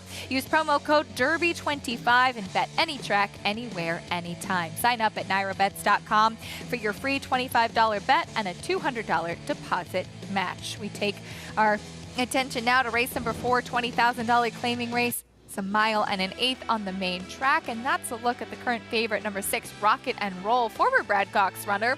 First off the claim for Mike Maselli. We did see this horse winning last time out. That was in the non-winners of 3 condition. My question is, Sarah, does he really want to go the 2 turns of the mile and an eighth? It's a fair question to ask, and this is a horse that had faced much tougher company throughout his career and took a big nosedive in class last time to get the victory. And while he was successful, you do kind of have to wonder, where does this horse ultimately stack up moving forwards? Because this was a race where he was supposed to win for fun like he ends up doing in this spot, but based on who he had faced in the past and where he'd been spotted, this was a little bit of a red flag. Now he's moving to New Connections. He's a horse that has some ability to be forward and get himself into position early on in this race, but you kind of wonder where he ultimately stacks up. 6-5 right now as his wins have come 2 at 7 furlongs and the most recently at a mile. The only time he's ever gone long on the dirt was at the very start of his career at Oaklawn, going a mile and 16. So this will be the furthest distance that he's ever tried to navigate at the 9 furlong try today. He's 6-5, and then it's pretty much everybody else. The number 1 Digital taking some attention as he is first off the claim for David Jacobson. And he ran well in his last start. He running second to Gut Feeling, who we won't see play in this race. And you have him going from the George Weaver barn into the Jacobson barn. And he had dropped quite a bit in class last time, but now they raise him back up to a level where he's been competitive in the past. You have to wonder, how is he going to do at this mile and an eighth distance as well? He's handled it in the past and run well. There's the 3, Higher Quality. He's getting out of order a little bit. There we go. Romero Mirage and Higher Quality moving into line. Looks like there's just a little bit of a delay for something there down in the paddock, as we'll get them in order momentarily. But Higher Quality off a bit of a freshening. And one thing you can certainly say about him is that distance is no problem. He has 2 wins at the mile and an eighth, and his last start was finishing 4th, going a mile and a quarter. I definitely trust him to get the distance, much more so than some of the other competitors in this field, and he is getting some class relief as well. 7-5 on the number favorite, the 6, Rocket and Roll. Meeting the field, though, here is Digital, who is said first off the claim from David Jacobson. And Sammy Camacho Jr. is a rider that's been extremely aggressive with horses on this circuit. Look for him to be forward. Here's the 2, big price on Life and Light. Just has not been competitive in his last couple of starts, and his prices in them has reflected that. Bit of a quirky individual. There he is, Higher Quality. A horse that has a lot going on for him in terms of his antics before the race. Hopefully he can stay calm today as he drops in class. Here's Candy Tycoon. This one has run well 2 back, and then last time out really disappointed as a short price favorite. 5 is out. There is your favorite, Rocket and Roll. Leaving the Brad Cox barn, going to Mike Maselli, and 1 for fun last time. 3-2 right now. And to the outside, the 7, Co-Conspirator, who stretches out. This horse ran well, 2 and 3 back at big prices in both of those starts. I don't know that he's going to love a little bit more ground to work with, but maybe an interesting long shot to use underneath. Well, exciting news here on the show. We'll have the opportunity to bring you live racing on Fox from Monmouth Park. Coming to Fox on May 11th, opening day coming up. It's one of the most charming racetracks if you've never been there. Obviously, big races throughout the summer, including the Haskell. And we'll be very excited to have our crew there with for bringing us the coverage at Monmouth Park and covering some of the marquee races and covering the meet kicking off on May 11th. Exciting stuff. I actually haven't been to Monmouth yet. No? I have to get over there at some point this year and see what's going on over there. It is one of the, I think it's one of the most charming paddocks. Yeah? Yeah. Would you say the same about Delaware? I always hear that about Delaware Park. Delaware has a great paddock as well. Yeah. Monmouth Park, but with some big races throughout the summer as well. Richie, I know you've had the opportunity to ride at Monmouth Park over the years and is a special track for a lot of people. It's a really wonderful place to go to the races. It's a shore town, a Jersey shore town.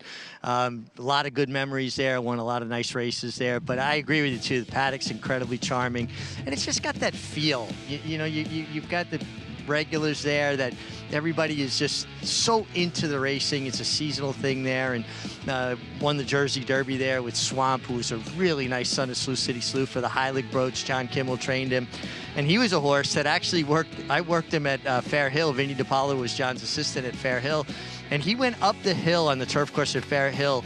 He shaded 25, basically 24 and 4. Flag down, trained by Christophe Clement, was runner-up in the Breeders' Cup Turf, went up that hill in 25 and 1, and everybody said no horse could ever do that. Well, Swamp did that before he ever ran his first race right here at Aqueduct. Went into the far turn last and won by 9. That's the kind of turn of foot he had, but really nice horse. It was always fun going down to Monmouth on live mounts, and Swamp was a good one. That was a good memory, but a great place to go racing, and I'm glad that we're going to be involved with the Monmouth Park. I just think it's a great addition to our shows. Yeah, really looking forward to it. Well said, Richie. A track that definitely has that really family-friendly atmosphere as well, on top of some of those great races and some great memories brought up by Richie there. For this upcoming 4th race today at Aqueduct, there is the number 4 Candy Tycoon with Louis Rivera Jr. warming up as this horse will try to turn things around, comes out of that same race behind Digital. I don't know if you really can make too much of an excuse for that regression last time. A horse that the race 2 back would make him pretty competitive in this spot where he was able to run 3rd behind better quality horses in Majestic Frontier and Colloquy. And you could say he was a little bit against the racetrack in terms of his start 3 starts ago, where Ryan's Cat was able to save all of that precious inside position and go to the front in that spot. So maybe some excuses for the race 3 back. But did you have one for him last time? No, I did not. I did not. And he's a horse that typically is forward. We'll see what he does stretching back out in distance. But he does kind of have that good race, bad race. He's not the most consistent, at least lately, used to be. We'll see what he does. Digital now the favorite, though, at 8-5. But for more on the rest of the field warming up, let's go back to Richie. Yeah, Case, I'm going to focus on 2 horses, starting with the 3, Higher Quality. He is a bit quirky, can be difficult before races. For him, he's actually being better today. He's still a handful, but I've seen him act much worse in the past. And if you think about his sire, Tiz Now, he was a pretty quirky individual himself. I remember his last work leading to the Breeders' Cup, where he beat Saki at Belmont Park out at Santa Anita. He wouldn't go, he'd stop, he would refuse to train, and then all of a sudden when he was in the mind to do so, he would go on and train brilliantly, just to have their own way of doing things. They kind of keep Higher Quality moving, but again, I think this is actually good for him, and he's the only horse in this race that has ever won at the 1.8 distance. In fact, he sports 2 wins at the 1.8 distance. Romero Mirage has been riding in good form. He is my top selection. The 6-horse Rocket and Roll, making his first start for Mike Maselli. He could not look any better physically, really making a nice impression. And I do believe he plays out to be the main speed here. And Manny Franco, he's always tough to get by. Yes, he is. That's for sure. Richie, thank you. We'll see if He can get Rocket and Roll to relax on the front end, and he does have the propensity to drift a little bit, this horse as well. And will be interesting to see if that affects him as he stretches out to try and go the mile and an eighth. Right, and getting more ground to work with means that you have to have more of that forward momentum and not be wasting that energy on those side-to-side type of movements. And we saw Manny Franco earlier on in today's card with a horse that was a little bit hesitant to go forward with Proudfoot, and one that really just needed a little bit more encouragement to keep that straight course and not waste energy drifting out. And I, like you, I'm not entirely convinced that this horse wants to go quite this far. We'll see if he's able to handle it in here. The number 3 Higher Quality, as Richie said, this is one that we do trust to get the distance. Who did you land on in here? The Higher Quality? Yeah, Richie and I have been... You and Richie have been on the same wavelength today. In sync, and we've only gone 1 for 3 so far, so maybe it can at least be 2 for 4, and we can be 50% going through the first part. That's a great percentage in racing if I you're think 50%. so. Yeah, absolutely, especially with a horse that won't be your favorite in this spot. But this is one that we know he can go this far. We know that this one has been facing better horses overall. And I would say for a horse that has a lot of pre-race antics, he's been pretty good today so far. He's acted well, yeah. Sometimes he will act up really badly in the paddock or getting the tack on.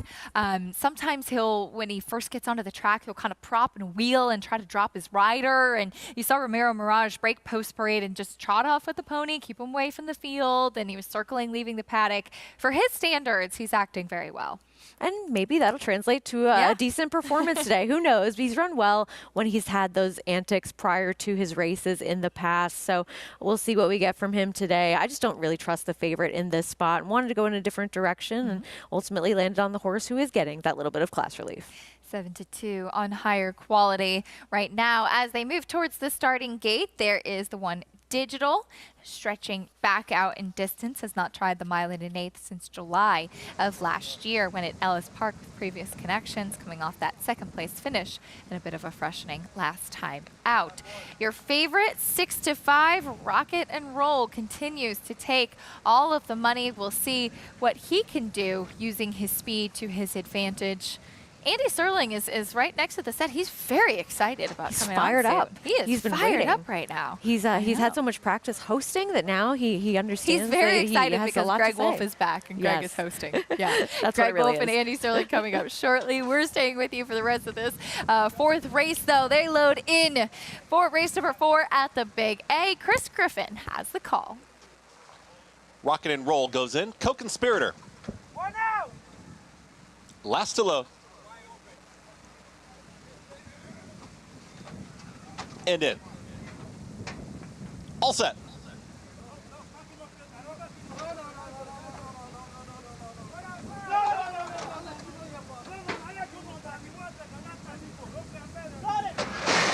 And they're off. Digital breaks well towards the inside and right there with Life and Light. And now Life and Light puts a nose in front, joining them Rocket and Roll. And Rocket and Roll, Manny Franco, they're on the move. They're going to cross over here in front of the field, and now they will take command. It's Rocket and Roll to lead the field here into that turn. Co-conspirator is now going to stalk from second, moves within a half length of the leader at the rail. That's Digital in third. Life and Light was on the early kick, but is now back to fourth. Out wider, there comes Candy Tycoon, the early trailer. Higher Quality is 6 lengths the trailer. They're chasing Rocket and Roll, 24.38 for the opening quarter mile. Co-conspirator, the big long shot to the outside, 3/4 of a length back there in second. At the rail, it's Digital, comfortable enough in third.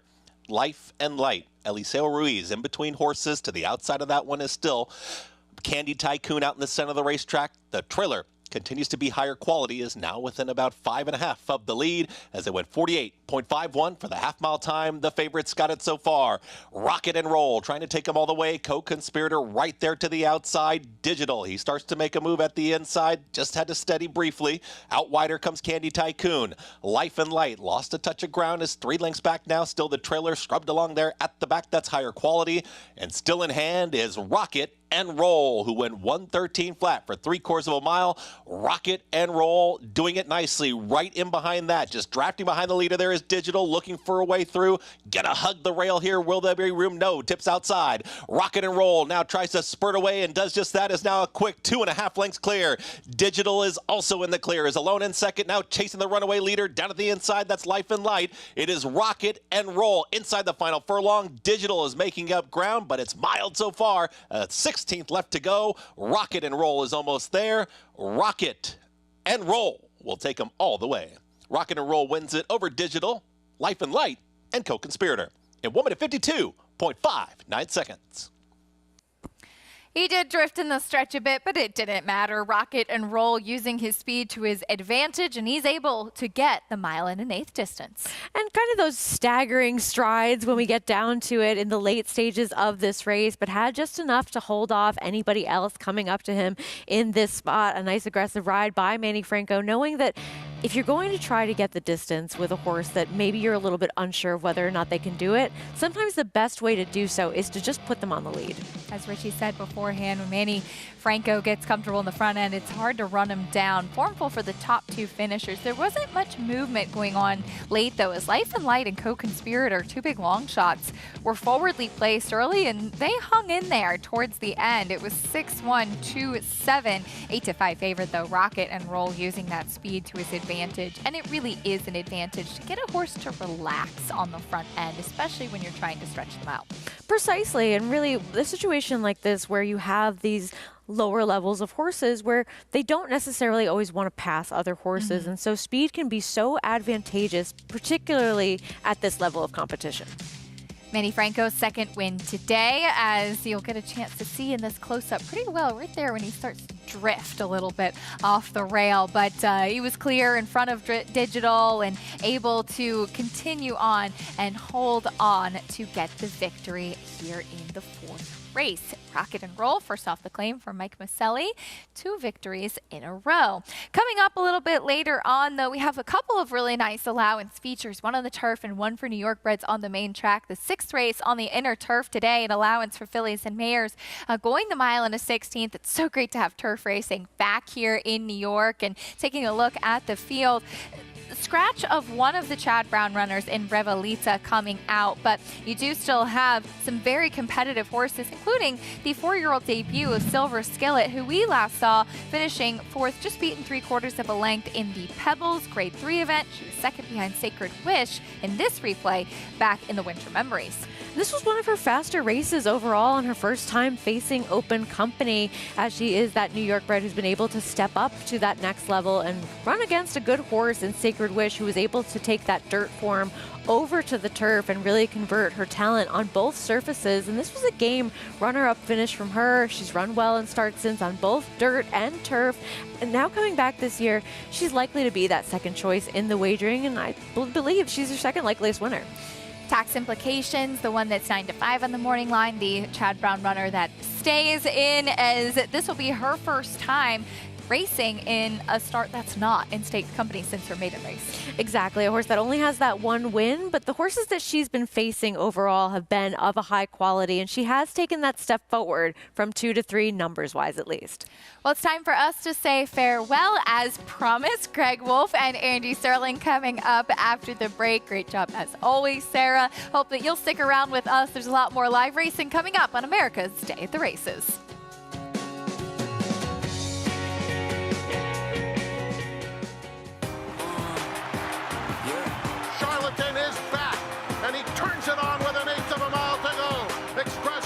Into second, Nashville dropping out of it, and then Collusion Illusion. What a spectacular return for Charlatan, who will romp in the run-happy Malibu Stakes by 4.5 emphatic lengths. Charlatan, ultra impressive. It's a new day for a new king. It's America's original sport, and no one covers it better than americasbestracing.net. From the sport to the lifestyle, the best races, horses, and destination venues, cocktails, gambling, fashion, and more. americasbestracing.net is A sport for you.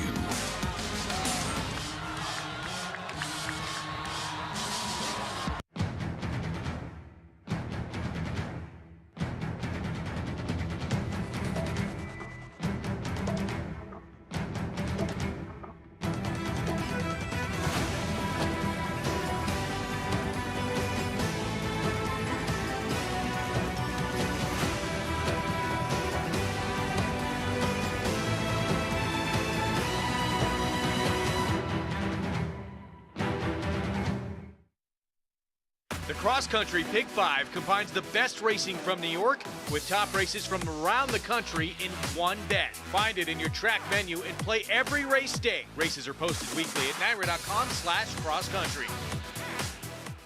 General admission tickets are on sale now for the Belmont Stakes Racing Festival at Saratoga, June 6th through 9th. Admission is just $10 on Thursday as well as on Sunday for this historic event. Visit BelmontStakes.com/tickets today.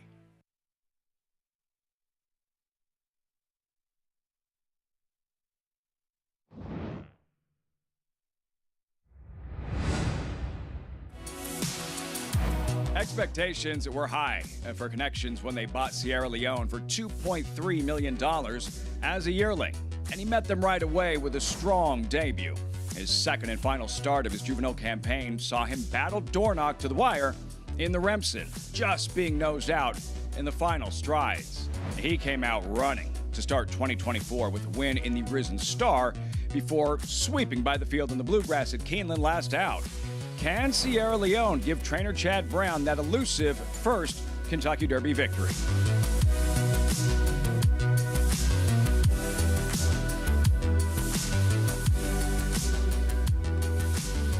Welcome to those who've just joined us on Valley Sports SoCal, San Diego. Greg Wolf alongside New York Racing Association handicapper Andy Serling.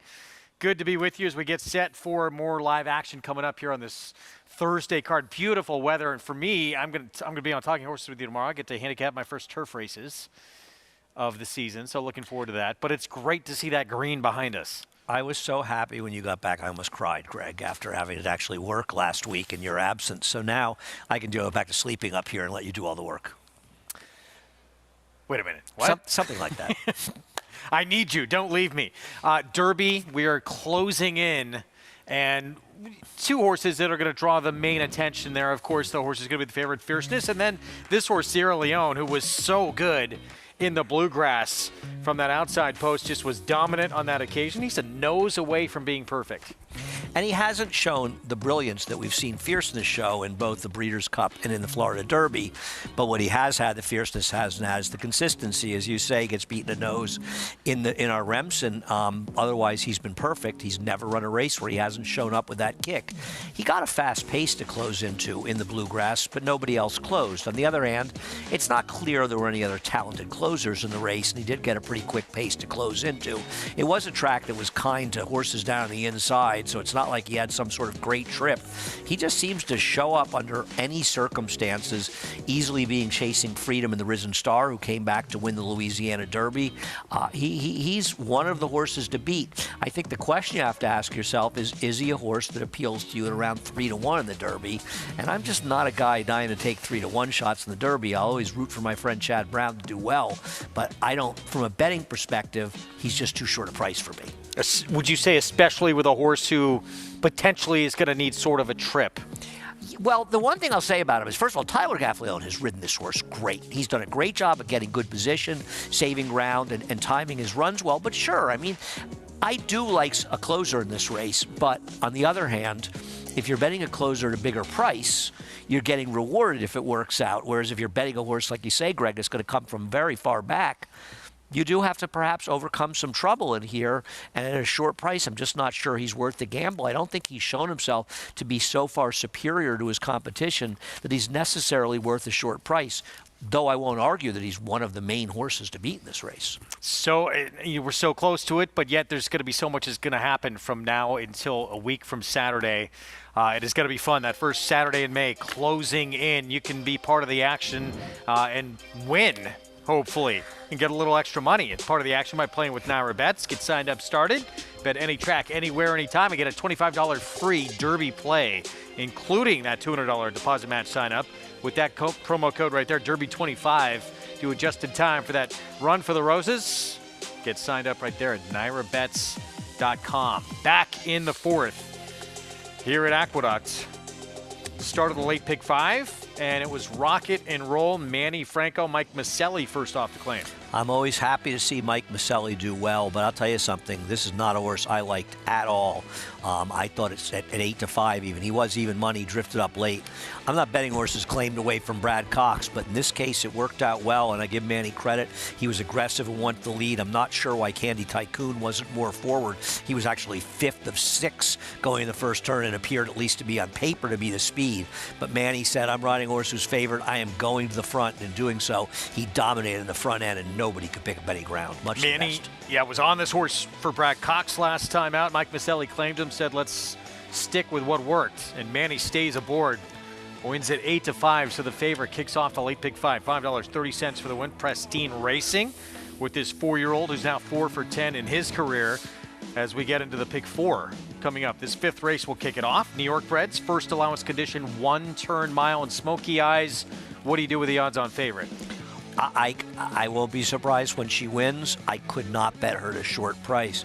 She's what you and I have referred to in the past as a one-figure horse. We'll see what she can do. We'll talk about it more after the break. All right, we'll have that coming up when we return. We'll also talk Kentucky Oaks first Friday in May, and reigning trainer of the year, the Hall of Famer Belmont, with the Breeders' Cup Juvenile Fillies winner, runner-up in her return as a 3-year-old in the Ashland. Can he get Mott a race he has never won before? We'll be back.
Back with you on America's Day at the Races, and before we get to the Derby, the fillies get their turn in the Oaks, and the Breeders' Cup Juvenile Fillies winner will be making just her 2nd start of her 3-year-old campaign. Just FYI for Belmont, she was a runner-up in the Ashland.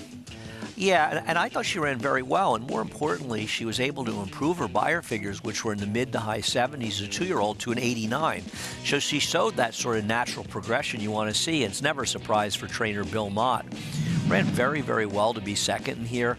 And listen, she wasn't going to beat the winner of this race, and I can understand why people like Leslie's Rose, as she is certainly a player in the Kentucky Oaks, but I think given the trips where Leslie's Rose saved ground, she could not have gotten a more perfect trip.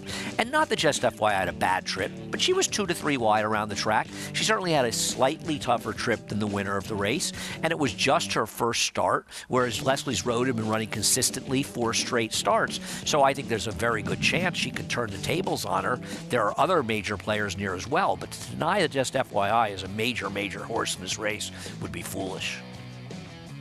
3 for 4 in her career. That was her first defeat, and it was off the bench. And you would think, especially from this barn with the talent she's shown, she could move forward that first Friday in May with more, and how she's been doing in a most recent workout as well. Let's go to Mig. Yeah, I like a lot what I'm seeing from Just FYI. And, you know, this was a filly that had a little bout of sickness. She missed her original plan, her original 3-year-old debut. I thought her Ashland was good. I liked the way she worked the last work. I thought she got a little too keen in company the work previous to this. But on her own, the solo move, she got into the bridle nicely. She stayed in the bridle. She was all there, but not rank, not overly keen. It looked like they tried a different exercise rider on her, and she settled in much more. And I just thought she was covering ground so beautifully, switched leads right on cue, did everything you want to see from of work going into a big race. And I think with that race in the Ashland under her belt and the way she's worked into this, I think she is primed for her best. She's already the reigning 2-year-old champion, and I think she's a major playing head into this Oaks. I love the way she finished up into the bit in the work, the way she galloped out. I think all systems go for Just FYI. And we all know Belmont's a trainer that knows how to point them for a specific day. It feels to me like she's coming into this the right way. Just FYI, looks good, guys. Yeah, you would. I mean, Belmont, just one of the best the sport's ever seen, but on an incredible roll. Obviously, the reigning trainer of the year, but he's had, you know, those core of big horses these last couple of years, and they've obviously shown up on the big days. He is an incredibly reliable trainer with top horses. I mean, that's sort of the earmark of Belmont. And you think about it with Cigar, obviously. Cigar's brilliance wasn't just his talent. It was the fact that he brought it every single time. And a lot of that streak was done shipping around the country. It wasn't waiting with time between races. Belmont runs his horses. They don't sit in the barn waiting for 2 months. They run, and the good ones show up way more often than not.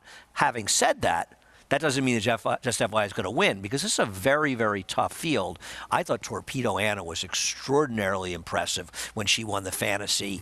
And I know Ways and Means didn't win her comeback, but she was brilliant in defeat in her loss down in Florida. And I think those two may be the ones to beat, but I don't disregard Just FYI. She's a big-time player. And Torpedo Anna, that was off the bench. That was her first start of the year as well for She was good.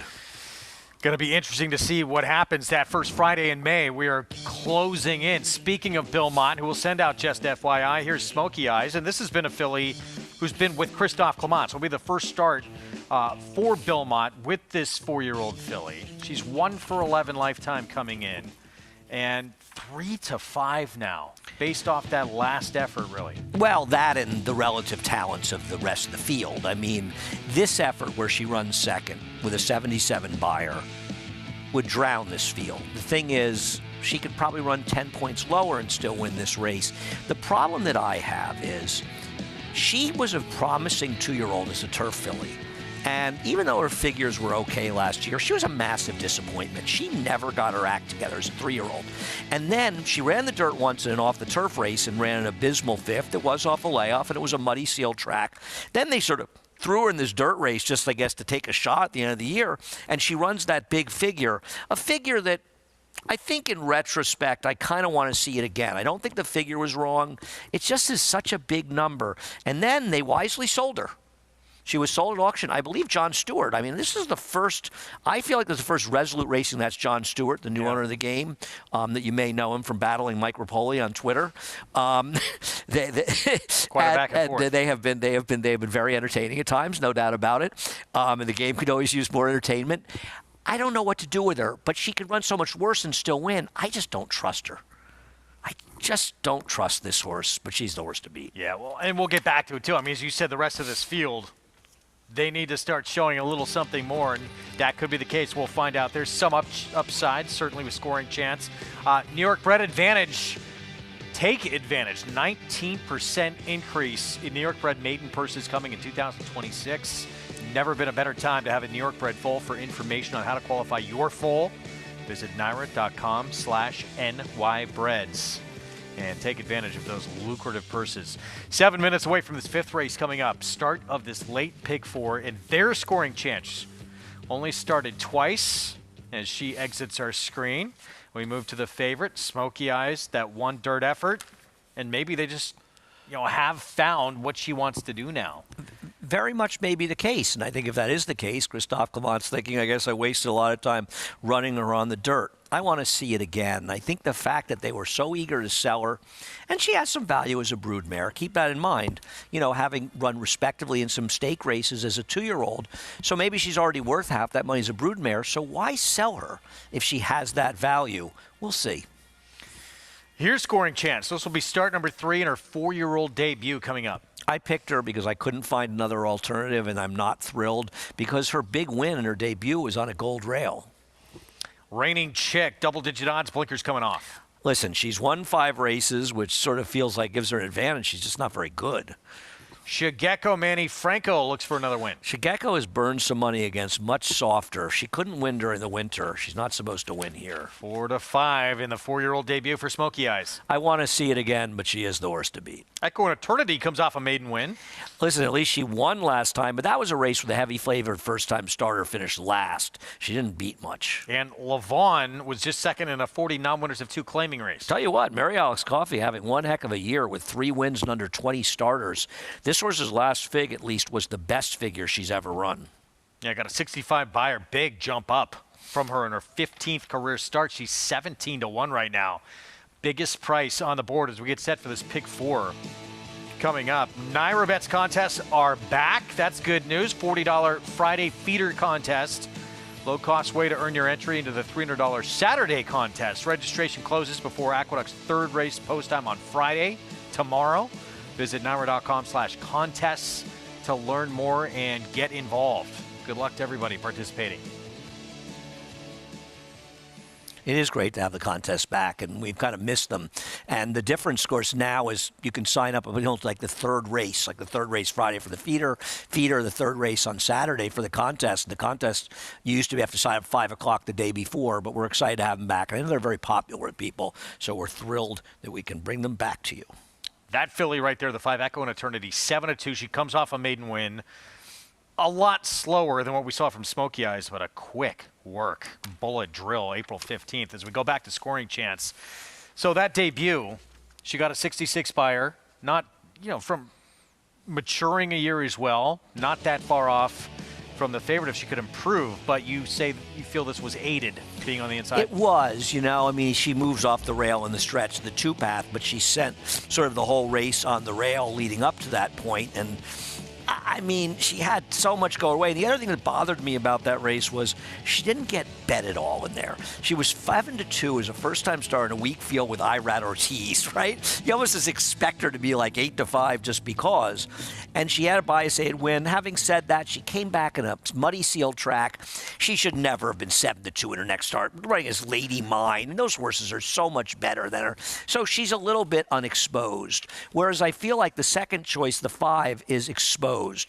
We've consistently seen her running low 50 buyers. She can only win this race if the 4 completely fails to show up and is, 15 lengths worse than that win last time, whereas I feel like Scoring Chance might be able to run a high 60 buyer in this race as a relatively lightly raced, underexposed horse. So I thought she was the most likely upsetter if you wanted to bet against the 4, and I just didn't want to take the 4.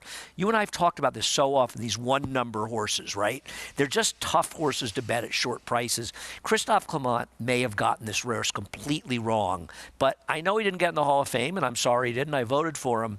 But he still, at the very least, has had a Hall of Fame-like career. Yeah. Every trainer gets horses wrong. But if this horse turns out to be worth 3-5, he may have gotten her badly wrong.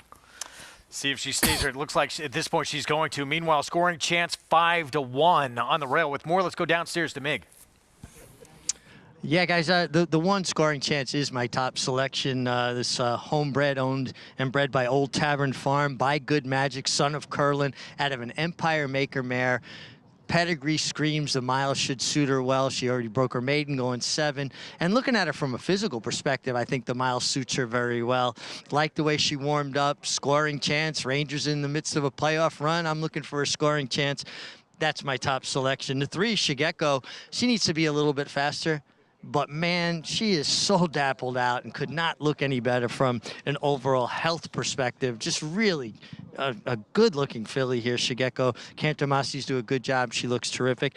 And, listen, your favorite looks great, too. Smoky eyes. She's fitted with a breastplate that's for horses that have narrow withers, keeps the saddle from sliding back. She looks terrific, and she looks fit coming off the bench, making her first start in the Belmont barn under the care of Leanna Williford here in New York. But 3 to 4 to 5 now, a little too short for me. I'm going to the inside. Let's take a scoring chance. 4 to 1 on the 4-year-old debut. First scoring chance from that inside post, now down to 3 to 1. We'll see if she can step up, but this one, a repeat of the last for Smoky Eyes. And again, it was her only try on a fast dirt surface.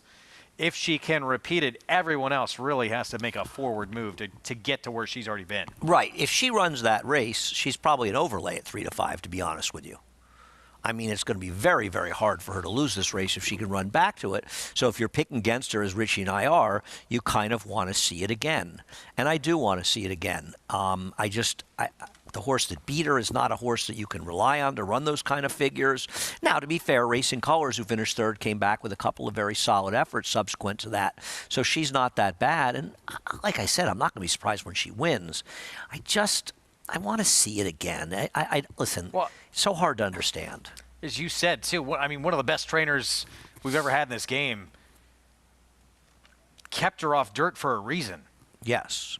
I mean, usually when trainers don't want to run their horses on dirt, it's because they train terribly on it, and they've showed them in the morning that they're not really competitive. You know, let's use an example of what's going on in the Kentucky Derby. Trainer Michael McCarthy, who I think we both agree is one of the better trainers in the game, he has a horse that's qualified for the Derby, and he doesn't want to run there. He wants to run in the American turf the same day. Endlessly, right? Because he knows that this horse trains in the morning terribly on the dirt. Now, the connections are interested in running, and I get it. You know, you pay the bills, Kentucky Derby, you want to take a shot. We'll see if he enters or not. It's not like Michael McCarthy doesn't want to win the Kentucky Derby. I'm sure like every other trainer, it would be the thrill of a lifetime. But he also believes that his horse just isn't going to handle it, so why would he want to run? And also, he could potentially be the favorite in a $600,000 race that's pretty important. And listen, he doesn't run well in the Derby. He can still get back and run in the Belmont Derby, the Saratoga Derby, big races, Grade 1 races, big purses, but still, he understands. And I see a guy like Clement, and I think Christophe, he had no interest running in the dirt. He probably was surprised by the last race, but then they sold the horse afterwards. Now, maybe there was a story behind it, but suddenly she runs really well in the dirt at the end of her 4-year-old career, and they go, good, let's sell her? Not for me at 3 to 5. Bound to load up. We'll see how she fares here. Second try on a fast dirt track for Smoky Eyes. 3 to 5 favorite with Jose Lezcano. First start in Hall of Famer Bill Mott's barn as we see scoring chance getting some help from the starting gate crew. Daughter of Good Magic, and Good Magic, who's been Good Magic's been a terrific sire, but because Gunrunner and Justify have gotten so much attention, it's almost like Good Magic does not get the respect that he deserves. It's incredible. I mean, I don't know if you were in the air with us, but yeah, Gunrunner, there were 5 stakes at Churchill Downs. Won them all. Gunrunners won them all. It's incredible. No, I mean, it's justified. I understand why. I mean, Justify has been incredible. He's been incredible over in Europe as well. Gunrunner's been amazing, but Good Magic's been doing incredibly well. But those two have just been, this is quite a threesome for recent sires on the scene. Here's the one Miggs said looked tremendous warming up. That's Shigeko. Manny Franco looking for a 3rd win on this Thursday card. The favorite odds on. She has been odds on throughout. Smoky Eyes.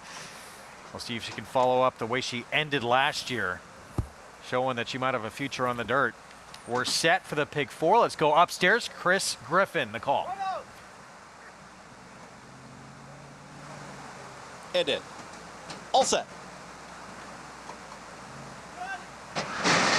And they're off, and it was a very bad stumble there at the start for Smoky Eyes, Jose Lezcano does stay aboard. Smoky Eyes with a bad stumble is the early trailer, but Lezcano stays aboard. It's Echo and Eternity who goes right towards the lead. Levon towards the outside here is now a challenging second. At the rail is going to be Shigeko as they hook up with the backstretch. And now progressing center of the racetrack is Smoky Eyes as Jose Lezcano starts to move forward, is now being a challenging fourth. That's Smoky Eyes out in the center of the racetrack. In between horses, Reigning Chick, and the trailer is Scoring Chance. They work up the backstretch, and Echo in Eternity is the target. Went 23 and 4 on an easy opening quarter mile. Levon towards the outside here in second. At the rail is Shigeko in third. Progressing Smoky Eyes, the big favorite there, 4 to 5. After that stumble, has made up ground, is within 2.5 lengths of the lead. Tall task, but Smoky Eyes is starting to cut into the margin now. 47.42 for the half-mile time. Second to last is Scoring Chance, and the trailer, Reigning Chick.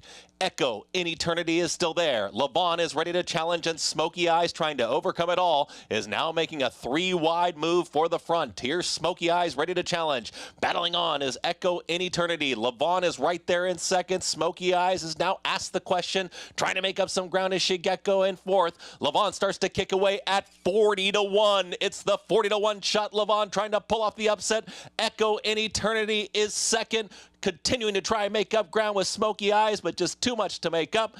Inside the final 16th, it is all Levon. Romero Mirage, the longest shot of the board at 40 to 1.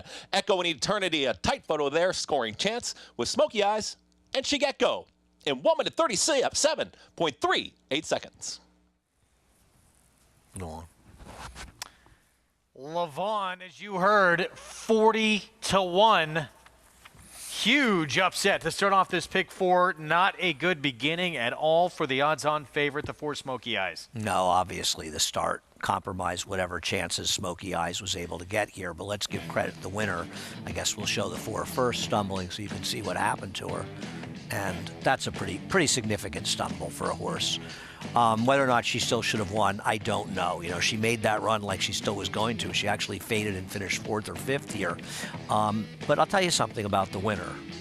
The winner had run the second highest buyer of anybody last time with a 65. We talked about it beforehand for a trainer who's now 4 for about 20 this year. So she's not running many horses, and Mary Alice Coffey doesn't exactly have a barn full of killers, but they are running for her, and she deserves a lot of credit for that. You can only work with what you've got. And she's done a great job with these horses showing up. And listen, I didn't like Levon, but 40 to 1's a little bit excessive on her. As far as Smoky Eyes, I don't know that she would have won. You know, stumbles like that can go both ways, and obviously it compromised her chances to win the race. But she didn't get it at a Scoring Chance. She decided to run when the race was over. 6-5-1-4. Let's go downstairs to Mig. And Mig, we saw that stumble out of the gate. It was pretty significant. Tough position there for the favorite in Jose Lezcano. Yeah, it was extremely significant. I mean, her forehead actually hit the dirt. Jose Lezcano did an amazing job to just stay on her at all. I mean, you can't ever say with certainty a horse would have won or something cost them completely, but I do think that she would have won if it didn't happen. Again, it's conjecture on my part, but that was as bad a stumble as you're going to see without somebody coming off. And again, I think it was Jose Lezcano's athletic prowess that just kept him in the middle. I agree with you, Andy, though. Mary Alice Coffey has done a terrific job, and her horses are running. Somehow, as you brought it up beforehand, if you're just going off purely figures from the last race, I mean, this Levon could have been the second choice. Yes. I'm not, and somehow goes I off didn't at pick 40 to her. 1. I'm not trying to red board her, but we did mention that she was coming off the best career race she ever ran. And nice to see Romero Mirage. He doesn't get a lot of chances at short prices, but man, does he make the most of what he gets.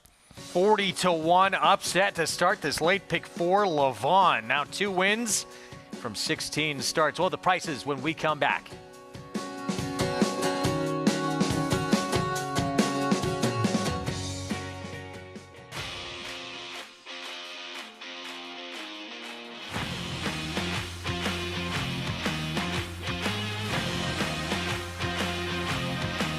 The son of Run Happy, Natala Fella, has won the hopeful.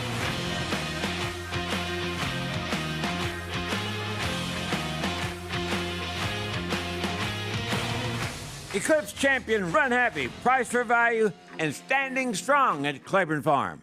Experience the adrenaline-pumping, suspense-filled action of the Sport of Kings no matter where you are with Naira Bets. It's fast, easy, and secure. Download the app today and start winning with our lucrative weekly promotions, thrilling handicapping contests, and a one-of-a-kind VIP rewards program. Don't just watch horse racing, be a part of the action with Naira Bets.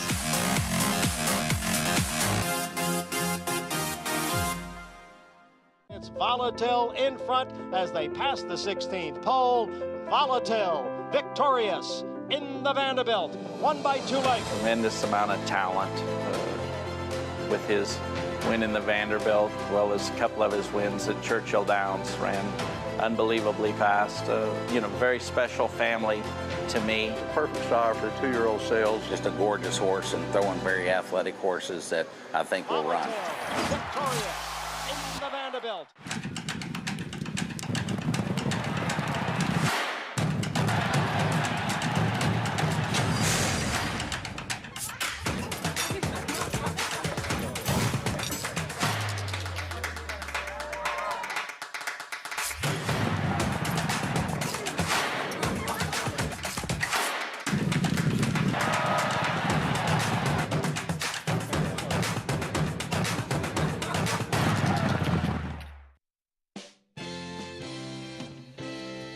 Back on our live coverage Thursday afternoon here from Aqueduct. America's Day at the Races brought to you in part. We can play it all at Naira Bets. Bet any track, anywhere, anytime at nairabets.com. And Romero Mirage riding for Mary Alice Coffee on a horse that was not given a chance. 40-1 upset. And arguably looked like a winner for much of the race after the 4 stumbled and did not win like a 40-1 shot. 83.50 for the win. Let's hear from the rider, and maybe Mig can ask about his reviews on how his cousin's been doing on air.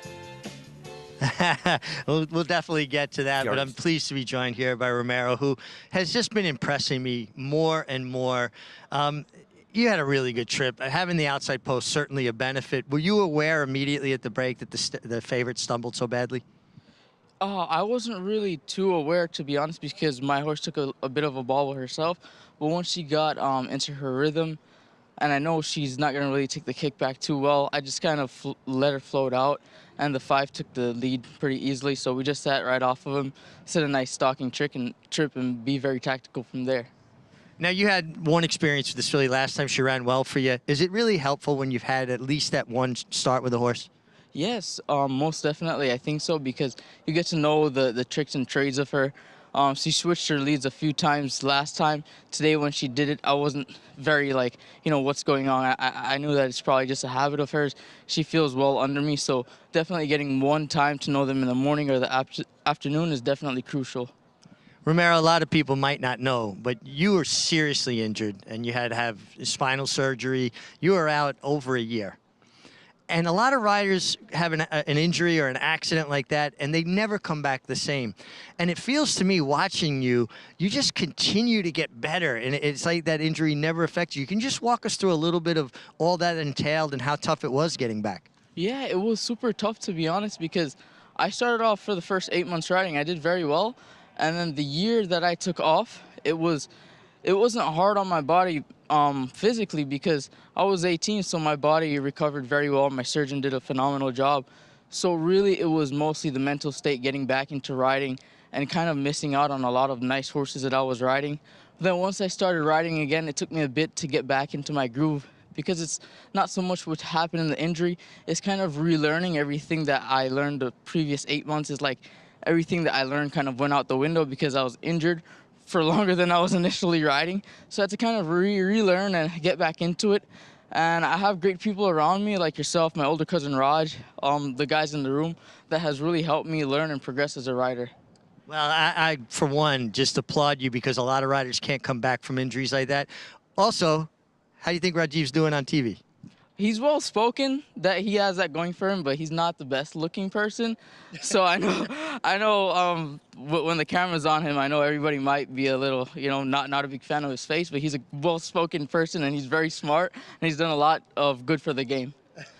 I think this is cousin love going on here. He's giving Rajiv a little bit, but couldn't be prouder of you. Couldn't be prouder of Rajiv, too. I think he's doing an awesome job. And, guys, it's a very difficult thing to come back from those kind of injuries. This young man should be applauded. He's doing a great job. Well, he should be applauded for telling the truth. I mean, listen, face for we radio, like Raj, Rajiv. but he's an ugly guy, and I think I appreciate the fact that Romero's not afraid to admit it. And really, only a cousin that has true love can come out and say the truth. And Raj, you know it. You know, Angie took sympathy on you. She married you, and Romero's right. We're going to hear the response from Rajiv when he comes back on next. He knows That's great to hear that, you know, obviously they're very close, and he still gets advice from him as well. Dressed as himself, obviously. Who, Raj? Or I thought Lafitte was dressing Raj this weekend, maybe he actually. Was, it's always so tough to come back from an injury like that. And, you know, Rajiv was out for a long time, too, and was so emotional when he was able to come back. They've both been through it. No question. You know, I was down in Florida in this winter of 2016, and Raj was recuperating. It took him a long, long time. I remember when he got hurt, it was about a week before Saratoga, the second time, you know, the serious one, the more serious one, I should say, all more serious. And it just, first of all, it was heartbreaking to see him. He's a friend, and see him get hurt. It was also right before Saratoga, and many of us know that Raj is one of the most fun guys in Saratoga, and you know, you didn't know it would be so serious, and it ended up being really hard. And he kept a very, very good attitude about it and came back to ride, but it obviously affected him. And Romero had an extremely serious injury, and it's great to see him back. And I'm really a fan of his riding. I think he's good. Yeah, he's been making an impact, no question. We're going to move on to the turf. Coming up next. Your first turf race. It is my first turf race of the season. I'm excited. Mile and a 16th on the inner turf. Entry-level allowance coming up, and the man outside, Manny Franco, going to be looking for his third on this Thursday card, teaming up with Chad Brown. Tax implications, comes in off the break. 4-year-old debut is next. 2023, it was another banner year for Manny Franco. He led all jockeys in wins on the New York circuit for a third time, collecting 3 meet titles along the way, and setting a new personal best for purse earnings. Franco continues to rise among the elite in the sport, including strengthening his relationship, as we'll see in this upcoming race, with one of the best barns in the game.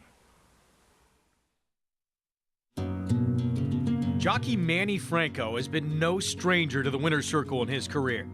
Even with over 2,000 wins, including multiple Grade 1s, he continues to stay motivated to be the very best in the game. I'm hungry. I want to win races. That's what I'm here for. Family has always been a driving force for Franco. From his first trip to the track, to jockey school, and coming to the United States, Manny's bond with his father has been a key component to his success. I was about like 14 years old. My dad took me to the track every Sunday in Puerto Rico. Saw those animals running, and I just fall in love with the sport. Throughout his career, Franco has found support from fellow Puerto Rican riders Arad and Jose Ortiz, as well as Hall of Famer John Velasquez. Coming from Puerto Rico, coming from the same school, you have to be very proud, you know. And although we compete with one another, but you have to be proud to what they've done and to have the talent. There's no doubt that Manny has the talent to be a top rider in the whole country. It is going to be a photo finish, and I think it was discreet lever. Schering takes the lead. Late move from Dye. Back to third is Sweet Melania. Schering and Manny Franco have won. And he's gonna do it, Manny Franco, in the Grade 1 Joe Hurst Turf Classic. But it is Tiz the Law, and the New York bred is gonna win New York's Belmont Stakes, the first leg of the 2020 Triple Crown. Here he is, Saratoga's hometown hero, Tiz the Law. With all his accolades, Manny is still missing that one win all jockeys want the most. Man, I want to win the Kentucky Derby so bad, man. That's the dream for any jockey, the Kentucky Derby. Another terrific meet for Manny Franco. He's the earnings leader of this meet. It's going to wrap up officially on Sunday. And also top 3 percentage in the trifecta, 60%. Yeah, no, he's been riding very, very well. He had a bit of a slow winter, relatively speaking, considering what he's done in the past, but he's firing all cylinders now, and he's just a terrific rider, and good to see him doing well. And you mentioned how this meet is wrapping up on Sunday. We should let people know Sunday's going to be mandatory payouts, no carryovers. Yes, Pick 6, no carries, pick days. 5. The mandatory payouts on Sunday, but Manny has been dominating. Seems like he's had multiple win days pretty much every day of the meet.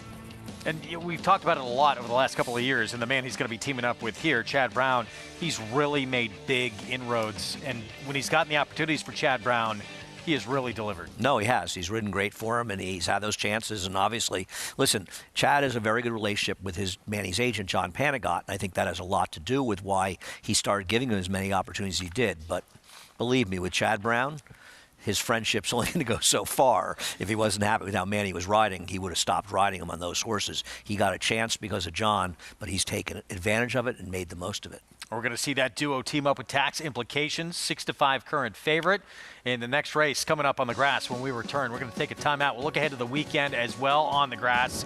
Carson's Run, Group 1 winner, returning for his 3-year-old debut this weekend in the Woodhaven at a mile on the grass. That's coming up on Saturday. We'll have a preview when we come back on our Thursday coverage.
Back in our Thursday coverage, Fox Sports 2, regional networks across the country. You're watching America's Day at the Races. Coming up this weekend, Turf Stakes action with Group 1 winner Carson's Run in the Woodhaven, getting set for his 3-year-old return for Christophe Clement. Disappointing effort by him in the Breeders' Cup. And he really did not run well at all. But he comes back. He should run fairly well in here, though I think he's got some real competition. First-time turf, horses that have improved a little bit.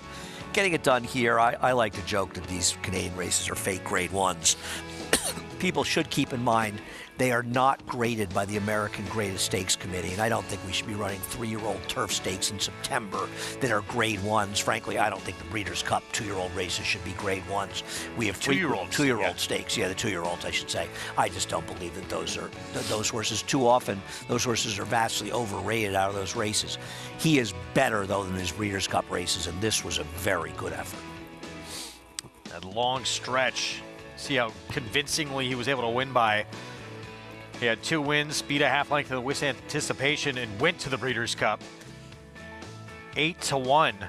And It was not disappointing. his day. He was disappointed. He made a little angled out wide late in the turn. Didn't run well, but he's a better horse than that. But he's got some real competition in here, including Wally World. And Wally World's stablemate is returning next week at Churchill.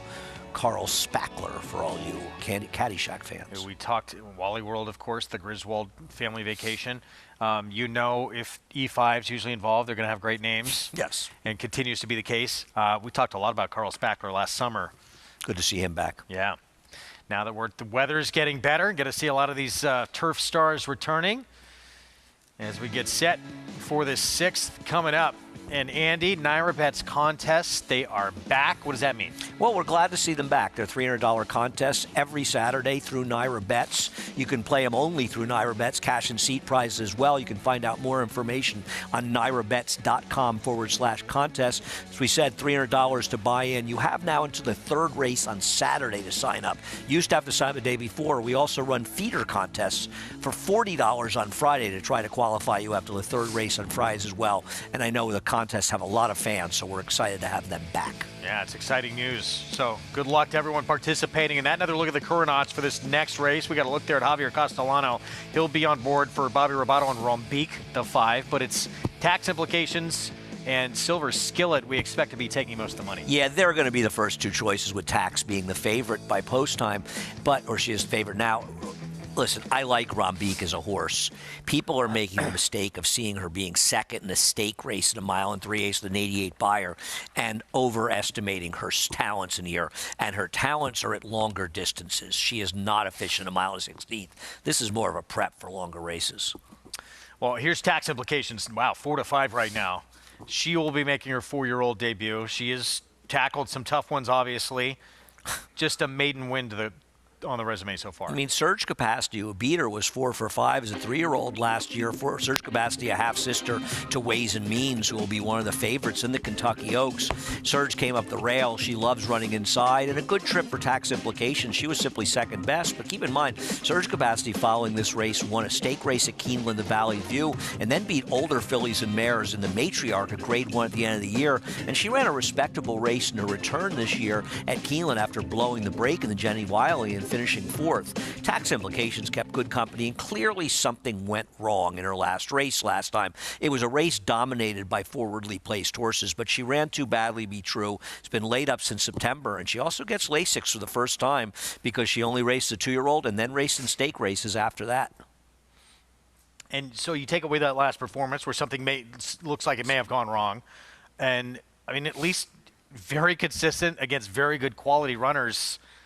Does she deserve to be the price she is right now? I don't think she should be 4 to 5 because Silver Skillet's pretty good. And the other thing about Silver Skillet is she has more speed. She's more tactical. Now, the scratches in here change this race quite a bit. Right now, we're only talking about, I believe, 6 horses in this race. So her position is much, much better in here. But Silver Skillet should have the jump on her. Post 4 for Spooky Lady, who's going to kick things off, and she wants to be forward. She's got to be the speed in here, right? She's got to look to try to wire this field. For Rudy Rodriguez, 16 to 1. The 4 at 11 to 1 gets the rail. You have to think that Romero's going to look to prompt the speed of Spooky Lady and sit second with this horse, but she is the slower of the 2 Clements. Second start in the States for In Time. Here's Rombique, Javier Castellano. People are making a big mistake over betting her in here because of the stake last time. Well, she's a nice horse. She's not as good as the 2 favorites in this race, and she's better going longer. The Christophe Clement filly with Dylan Davis, Silver Skillet.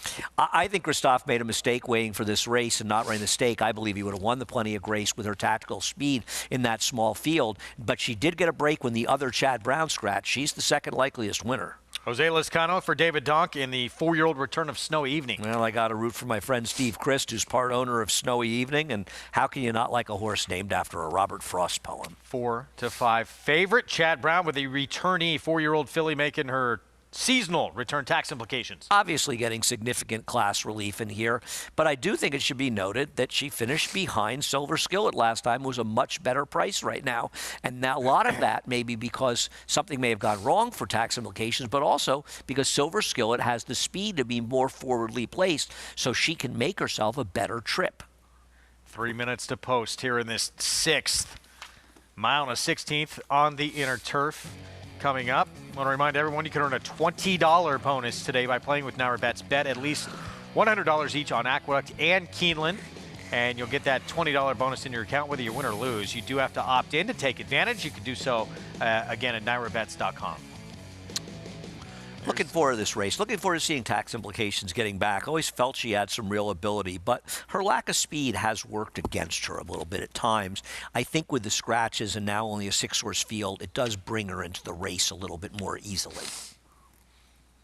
Yeah, it's definitely, it seems like almost at least half the field wants to be forward in here, so maybe she'll get a setup. Yeah, she should get at least an honest pace. You have to imagine Spooky Lady will go in here. And this turf courses, as people saw last week, were very, very quick. They went a mile in 1:33 and change in the stake the other day. So here's Silver Skillet. She comes back for her 4-year-old return as well.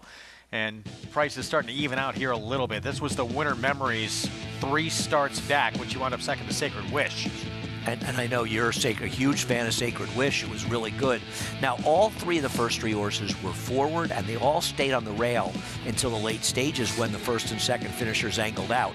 So it was sort of a rail-dominated race. You see Tax Implications well back in that race. Now, Tax Implications, she saved ground in the first turn, but was 3 wide in the second turn. She had a different kind of trip, but she did not run well in here at all. You have to think something went wrong, though, because then she disappeared after that. So obviously something went wrong in the last race, but you still shouldn't deny how well Silver Skillet's capable of running, and the fact that she's more forward gives her a tactical edge on the favorite. Do I think the favorite's a better horse? I do, but I think the tactical edge could help Silver Skillet enough to make it close. 2 wins, 2 seconds, and just 5 turf starts for Silver Skillet. 2-1. Second choice right now behind that 4-5 favorite, Meg, on the outside. Tax Implications. Yeah, listen, Silver Skillet coming off of a steady series of 5 furlong works at Payson Park, a track that really puts foundation and stamina into horses. She looks terrific. A lot to like there. I agree with Andy. I think tactically she certainly should have a bit of advantage over Tax Implications because she will be more forward. I do agree that the 1 Spooky Lady should be on the lead. The other Clement, the 4 In Time, she needs to get cover. I thought last fall she was just too free, got a little too keen. Christophe trains his horses to kind of, run head to tail in the mornings, and they covered up in the mornings. So, when I was riding, a lot of trainers would say, cover this horse up, but the horses weren't trained that way. So you'd cover them up, and then they'd be running up on heels trying to be ranked. Christophe actually trains his horses in that European fashion, and I think she's way too big a price. If Romero could get her to settle, I think she can have a say in the outcome here. I do think she'll outrun her odds. I couldn't get past your favorite, Tax Implications. She just looks outstanding. As good-looking a filly as she was last year, it looks like she's taken it to a whole nother level from a physical perspective, just with the maturity. Her coat is completely dappled out, and we know that layoffs are not an issue for Chad Brown runners. She's 4-5. I'm just going to boil it down to who would I want to ride here, and that would be the 8, Tax Implications. So you'd want to ride the Chad Brown 4-5 favorite on the turf. That's why Richie works here. He's a very, very smart man. He smoked out riding the 4-5 shot. I think most people would like to ride odds-on horses every race possible. I'm interested to see her come back. Obviously, I'm a fan of hers. I think she's a nice horse. It does bother me, though, that she doesn't really seem to get it done. She's got 3 seconds at 6 starts, and Chad Brown tends to win. But she lost to Liguria, who's a very nice filly, who got a slightly better trip than her in the Wild Applause. She actually ran terrific that day. And then she lost to Surge Capacity, who is a Grade 1 winning filly. So she has been in some very, very good races. But that's not to discount that Silver Skillet's untalented. She's pretty good, Silver Skillet. It's a 2-horse race between these two. You think of, too, just what they've done over their career. They're both obviously very good at it, but coming off the bench, Chad Brown usually has them a little bit more ready to be at their best. Yeah, Chad Brown is a trainer that has his horses ready off layoffs, turf, great numbers with turf routers coming off layoffs. Christophe Clement is a trainer that frequently likes to give his horse a race to get them into shape. It's different philosophies in training. Clearly, it's worked pretty well for both of them. 4-5 favoritism outside post, Tax Implications. She returns, first start of her 4-year-old season, as does the 6. Silver Skillet with Dylan Davis for Christophe Clement. Here we go. Mile and a 16th over the inner turf. Let's go upstairs to Chris Griffin for the call. Tax Implications. Last to load. And in. All set. And they're off. Good speed from Spooky Lady from in between horses right to the front. Tax Implications to the outside of Snowy Evening, who is now being encouraged to challenge for that early lead. It's Spooky Lady gets over to the rail. Luis Rivera Jr. right there now, going to be a tight hold here on Snowy Evening, is going to be content to sit there in second. In Time wants to go, is at the rail, a ground-saving journey from third. Tax Implications has now found a spot, is in the fourth position to the outside of Rombeek. The Triller, Silver Skillet. As they move into that turn, Spooky Lady is alone up top. It's Spooky Lady up by a length and a half. Snowy Evening and Jose Lozcano more settled now in second. A clear second, a length clear from In Time, who's in third. Tax Implications. Manny Franco, 2 on the day, is progressing forward, is under that snug hold here from fourth, and in behind that comes Rombeek and Javier Castellano. The Triller, Silver Skillet, starts to inch closer, is still the Triller, but only about 4 off the lead. 49-4. The half-mile time, 23-1 on Spooky Lady. It's Spooky Lady trying to take them all the way. Snowy Evening continues to chase here from second. At the rail is In Time. Tax Implications just cruising along here as they move towards that far turn. Spooky Lady starts to pick up the tempo up front. Snowy Evening is still that second, and here comes Tax Implications. Manny Franco, a confident look over his right shoulder. Rombeek is all in. Silver Skillet's got to pass them all. They reach the top of the lane. Cornering wide there was Tax Implications. Spooky Lady's got the lead. Here comes Tax Implications down the center of the course, and Tax Implications to the outside of Spooky Lady, who's still there and battles onto the inside. Tax Implications, and now Rombeek is unleashed on the grandstand side. Tax Implications, Rombeek is trying to catch her in the shadow of the wire, and she does. Rombeek will get up and win. Rombeek over Tax Implications, then came Spooky Lady and Silver Skillet in 1 minute 43.44 seconds. Rombeek, another one coming off the bench for her 6-year-old return, shortening up from 1 mile and 3/8. And she's able to get by the odds-on favorite, Tax Implications. And she's a horse that really has not flourished the distance.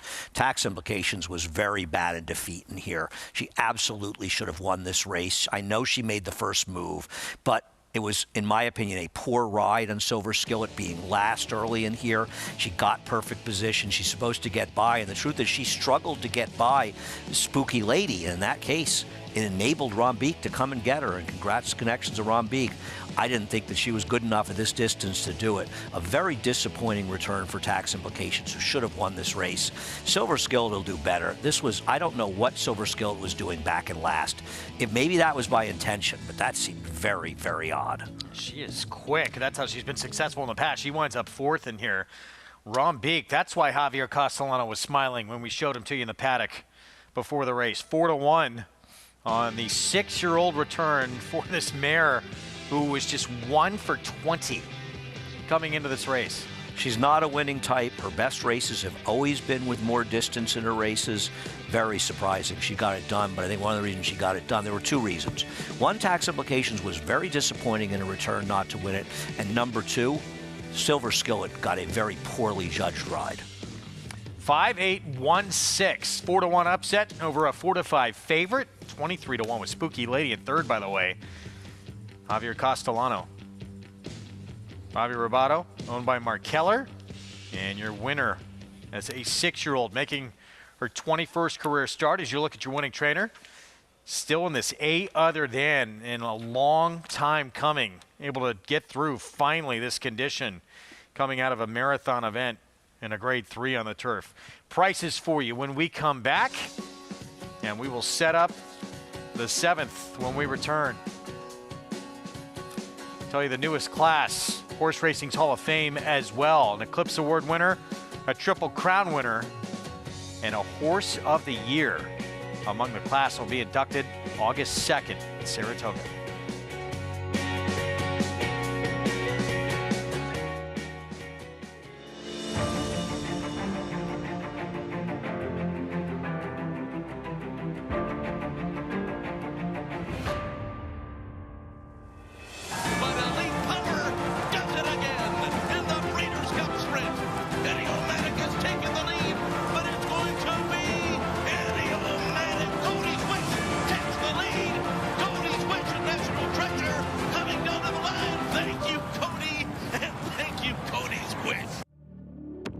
Cyberknife was a very talented horse from day one. A very gifted, fast horse, a lot of speed, able to carry it around 2 turns. Looks a tremendous amount like Gun Runner, same ability and talent, beautiful physical, outworked every horse on the board. Holds the track record in the Haskell. He won it in impressive fashion, beating a very good group of horses. And Cyberknife has won the TVG.com Haskell over Tama. Jack Christopher finished third. The Arkansas Derby was one of his best. Showed how much talent he really does have and stamped himself as one of the best 3-year-olds in the country. His name is Cyberknife. Cyberknife ranks up there as one of the most talented horses I've ever had in training.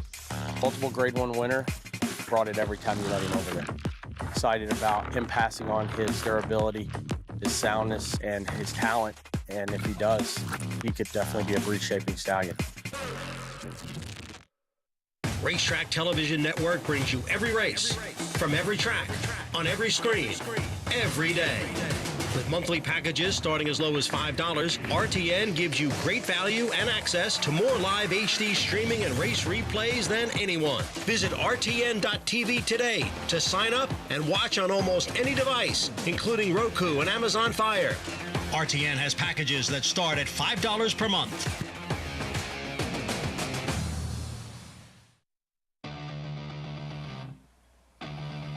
Back with you on our FS2 coverage. America's Day at the Races brought to you in part by Hillendale at Alapa. Gorgeous Thursday afternoon here in South Ozone Park, New York.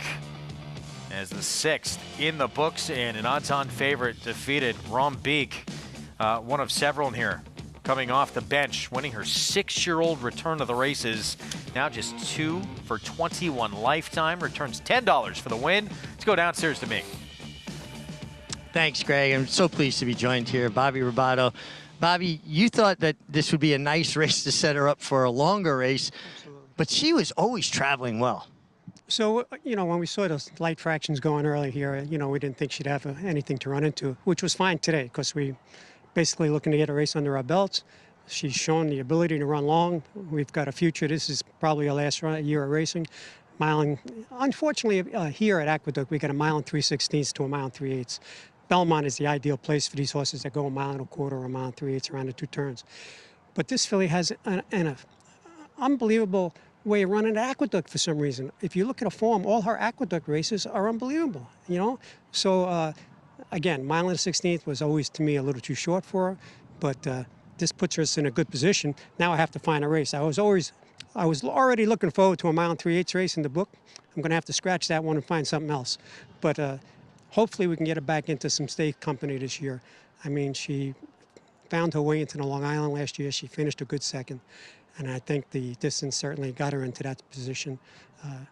When you train for the family now, which is something new that Mark and I have been doing over the last few years, which we should have been doing 20 years ago, and you have the mare, and you have the foals, and you have the sisters, this becomes so much more important. Finishing second in the Long Island was, well, it's great for the prize money, but you got the mare, you got the half sisters. It means a lot. So it's a new outlook for us. Well, and you talk Mark Keller, a longtime owner with you, and an incredible relationship. I don't know that I can remember an owner and a trainer being on, together and on the same page this long. Just to bring up names like the Kelly family. Look at Eddie Kelly and Brookfield Farm. Right. It was lifelong. You had things like that in those days. You don't have them anymore. First of all, it's tough to keep owners as individuals in the game that long. So it's different. Partnerships are great, and that's what the future looks like. And there's some great partnerships out there. Individual owners, they're hard to stay as individuals. It's tough to compete against these groups. But Mark has done it, and good thing for me. Well, it's really great to see you get this win, and you don't have to worry about being at Belmont. You can have plenty of opportunity to run this filly at Aqueduct. No. Mare, excuse me. Absolutely. She's getting old. She's 6. We weren't going to bring her back again, because we are breeders now.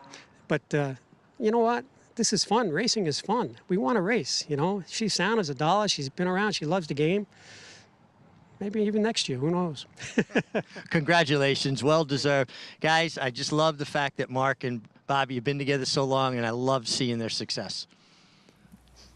Homebred for Mark Keller, and great that they did decide to bring her back. And maybe we're going to see her for some time to come now. This was not the race, as you heard Bobby Robato, as you mentioned beforehand, that they wanted. It was a setup race. She happened to win it. He wanted to run a mile and 3/8 non-winners of 1, and what he was referring to is she can't run in it now because she's no longer eligible for non-winners of 1, so he's got to try non-winners of 2.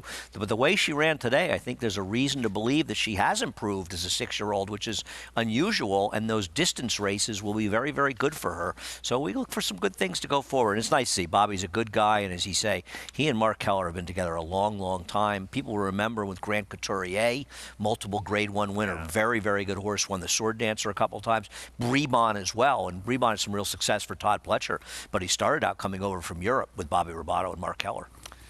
Had an $80 horse in this pick 5, now an odds-on favorite. Chad Brown, odds-on favorite, usually plays a little heavier, being defeated. I think we have a carryover. Seeming that way. As we take a look at the late pick 5 with 2 legs still remaining. Even if you were able to somehow single, rocket, and roll, it has not been easy to get these next 2. The next race, we're back on dirt, sprinting 6 furlongs. And a New York bred first allowance condition race coming up, and the entry opens up as a 2-to-1 favorite. Yeah, I mean, I think the horse who was made the morning line favorite, and I haven't looked at doubles, so I don't know if she's going to be favored, Lake Akmanaki. I think she's extremely vulnerable. I don't like her at all in this race. I think the entry is somewhat dangerous, but I do think there's other interesting horses. City Blocks getting back to a fast track. George's Vice, a horse that Linda Rice is showing unusual confidence in, given her recent efforts. And I also think the 6 Easy Play is getting much, much easier class relief. Same class, but a much easier field than the one she's been facing. Yeah, Lake Abenaki. It was a debut win, but coming back in just 12 days, too. I'm looking at doubles right now.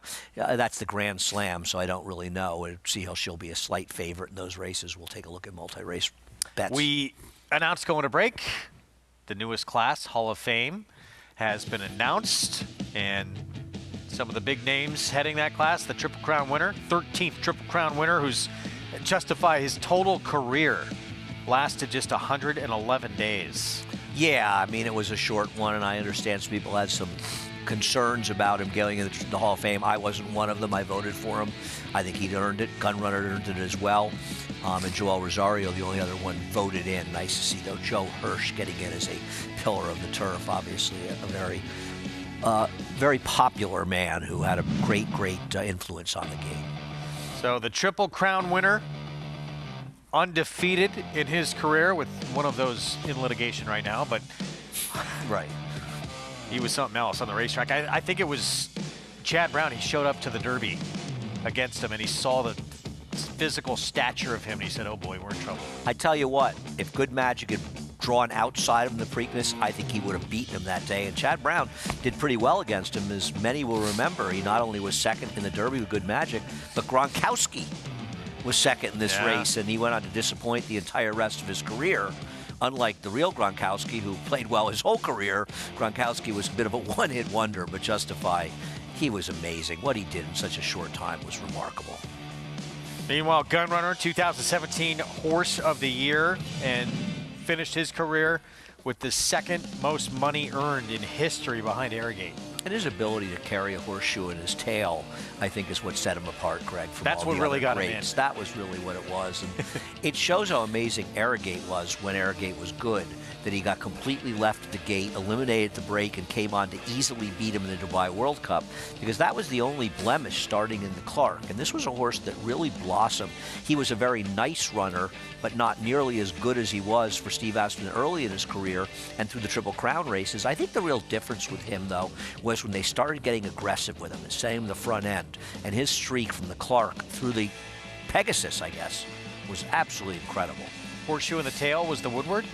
Feels like the second one, right? The Whitney was first, I think the Woodward. Okay. I think you and I watched the Woodward together in the boxes in Saratoga. And you said to me it's the first time you had ever watched a race in the boxes in Saratoga. It was. Yeah. I'll never forget that. It was fun. Thanks for having me. Joel Rosario, what a career he has put together. 115 Grade 1s. 2013 Kentucky Derby on Orb, a couple of Belmonts, most recently back in 2019. And he's tied for 4th all-time with 15 Breeders' Cup victories. Yeah, I'm very happy to see Joel get in. I'm a big fan, as people know. And the good Joel, and I know he can frustrate people at times, but the good Joel is as good a rider as there is in the game. He can be absolutely brilliant at times, and I'm guessing that's Dunbar Road we're looking at there? And as cool a customer maybe that there's ever been on the back of a horse. Yeah, he is. I mean, he and Ramon Dominguez similar in that way. You never really see these guys steady horses, and Ramon incredible. I mean, I'm sorry, Ramon incredible rider as well, but Joel also, and congratulations to him getting in, and of course his agent Ron Anderson as well. Yeah, congratulations to that entire class. Again, they'll be inducted just across the street from Saratoga Racecourse August 2nd this summer during the Saratoga meeting. Yeah, and also, you know, congrats to people, the horses, for the old horses, and of course the Pillars of the Turf, and Joe Hirsch in particular. Yeah. Very popular man. I really didn't know Joe at all, but many people I know did, and I've never heard anybody have anything but nice words to say about him. We're going to take a timeout. We will be back. We'll look ahead to the weekend at Oaklawn. Big Stakes Sprint coming up in the Bachelor after a failed experiment on synthetic. Valentine Candy's going to try and make it 4 straight stakes at Oaklawn on the dirt. Can Bergen stop his streak? For Brad Cox, we'll preview it next.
Matoli has the lead. 10 badges between horses. Mr. Jägermeister running a big race, and he comes to challenge Matoli, but now Matoli rebreaks and he's 2 in front. Mr. Jägermeister is second, Supreme Aura third, and Matoli is now running away and he's 5 in front. Matoli, Mr. Jägermeister, Supreme Aura, Matoli to win. That was really the huge coming out party in terms of speed figures he ran for Matoli. He was 2-5 in the Bachelor back in 2018, and he would only lose once more in his career when he hit the gate at the start. And raced on a dead rail in the Vanderbilt. He was brilliant. I remember his Maryland, the Maryland sprint race, or whatever, the 3-year-old, Chick Lang, I think it is, on Preakness Day was brilliant. It was his last race as a 3-year-old. He was an incredibly talented horse, and as you can see, different hairdo for Steve Asmussen back then. Yes, it was. Had the long locks going. Churchill Downs, Grade 1, met Mile, Forgo, Breeders' Cup Sprint, a few of the races he added to his resume after that Bachelor win. I thought he had a Horse of the Year campaign. I'm not saying Brixton Moore didn't deserve it. He did deserve it, but Matoli had a very, very good campaign. And if not for the dead rail in that Vanderbilt, he might have been undefeated. This year's edition of The Bachelor, surprise, surprise, Steve Asmussen with one of the main players in Valentine Candy, who has won 3 consecutive stakes races at Oaklawn. Then they tried him on synthetic out of town. He got beat in that race, so the win streak over. But on dirt, it remains intact. he's been very good in Hot Springs. The purse must have been lucrative to run this horse in synthetic. I don't know why they did it. $235,000. Yeah, well, it didn't work out, so I don't think we'll see him on that stuff anymore, but we will see him on the dirt, and he's a good one. He won a maiden race, Saratoga, which had gotten a low figure, but it ended up being dramatically increased when one horse after another ran 20 to 30 points higher, including General Partner, who was fourth, who ended up finishing second in our Champagne, and he's on the comeback trail. We should be seeing him soon. But Valentine Candy is a very, very nice runner, but this is a competitive race. He's 5-2, morning line favorite. Ricardo Santana Jr. will be aboard. Meanwhile, Bergen, the Jimmy Winkfield winner, not quite the resume Valentine Candy has, but he is a stakes winner sprinting. He's undefeated sprinting. He crushed an inferior field in Jimmy Winkfield. Obviously, things didn't work out going a mile in the Gotham, but he's back to sprinting, and I think we'll see him sprinting going forward. Not as good as his stablemate Timberlake, but he's pretty good, and I think he's a player in here. Time for Truth, cutting back in distance for Ron McQuett, seems to be a player. I think he's the second choice on the morning line. It's a fun race, a very competitive race. You know, this was a muddy sealed track, but it was just his third career start. It was his comeback start as a 3-year-old, and figures-wise, fits right into some of the best races Valentine Candy has. No, I agree. He's a major player in here. This is a good race. There's a lot of horses in here that can run. This is not a field full of slouches. That is coming up on Saturday, $200,000 Bachelor, and we look forward to that battle between those two and some other Time for Truth. Yeah, for Ron McQuett getting back to sprinting could be a danger as well. Back to New York, 7th at Aqueduct here. This New York bred a other than 6 furlong sprint. And Lake Abenaki, the debut, a 2 3/4 length win. And now a 12-day return, first time in against winners. Yeah, and it was a field full of first-time starters. Now the second horse that day was a heavy favorite for Brad Cox, but he was also disappointing. This is not the kind of horse that I like, Lake Abenaki, and I'm going to look at the doubles right now. He is not going to be favored. The entry is, in fact, going to be favored. Fairly heavy favorite. It looks like Lake Abenaki will be the second choice. And you saw Jose Lescano, Trevor McCarthy. They'll be riding the two halves of the entry, the 1 and 1A. McCarthy here on this 1A. Highway Harmony about to get a leg up. Yeah, 2-1 on this duo. Yeah, I mean, you have to ask yourself, I hate entries. I mean, I've said it a million times, and I'll say it again. Get rid of them. They're bad for the game and bad for bettors. Which one are they betting? Well, Weekend Rags is a turf horse who has had multiple chances of the dirt and is slow. And Highway Harmony, the thing I'll say that he benefits from is getting to a dry track. He has not been on a dry dirt track, or she has not been on a dry dirt track since her second career start, which she won. The only time. With a slower figure, but she hasn't had a chance to run in one as a 4-year-old. And I think that she is going to be much better in a dry track. But you can't bet her because she's part of an entry. And if you bet her on your own, she'd be 7-2 or 4-1. So the entries are terrible value. And they, in my opinion, betting entries is a disaster. 5 straight starts on wet tracks for the entry mate to this one here. This is Weekend Rags. She will get post 2 for her comeback as a 4-year-old. Yeah, no, she's not impossible in here, but I think she's the weaker half of the entry. Post 4, Highway Harmony, Trevor McCarthy. And getting back to, as we said, the dry Harrow track could help her. Big Hazel, the 2 gets the rail. She has that one huge effort, and that effort would win here, but she spent the rest of her career running inferior races. That was June of last summer going a mile. Here's City Blocks, 2 backbroker maiden. I think she's very interested in getting back to a fast track. I don't believe she handled that sealed track last time. And George's Vice, 10-1 morning line. She's 5-1. She's not good enough on paper, but Linda Rice shows odd confidence trying another non-winners of 1 with her instead of a claiming race. Here is the undefeated Lake Abenaki, that 1 win. Well, if she comes back and runs that race that she ran 12 days ago, she is a player in here. Easy plays, put together back-to-back decent performances. Yeah, and I just think she's getting a softer field today. And 5-1 outside Photo Finish, Lane Luzzy rides. Wow, 5-1? She isn't in the hunt here. Doesn't she look like a 20-1 shot to you? Charlestown shipper that's a little light on figures. I think the Big Hazel, who's 20-1, is more likely to win than her.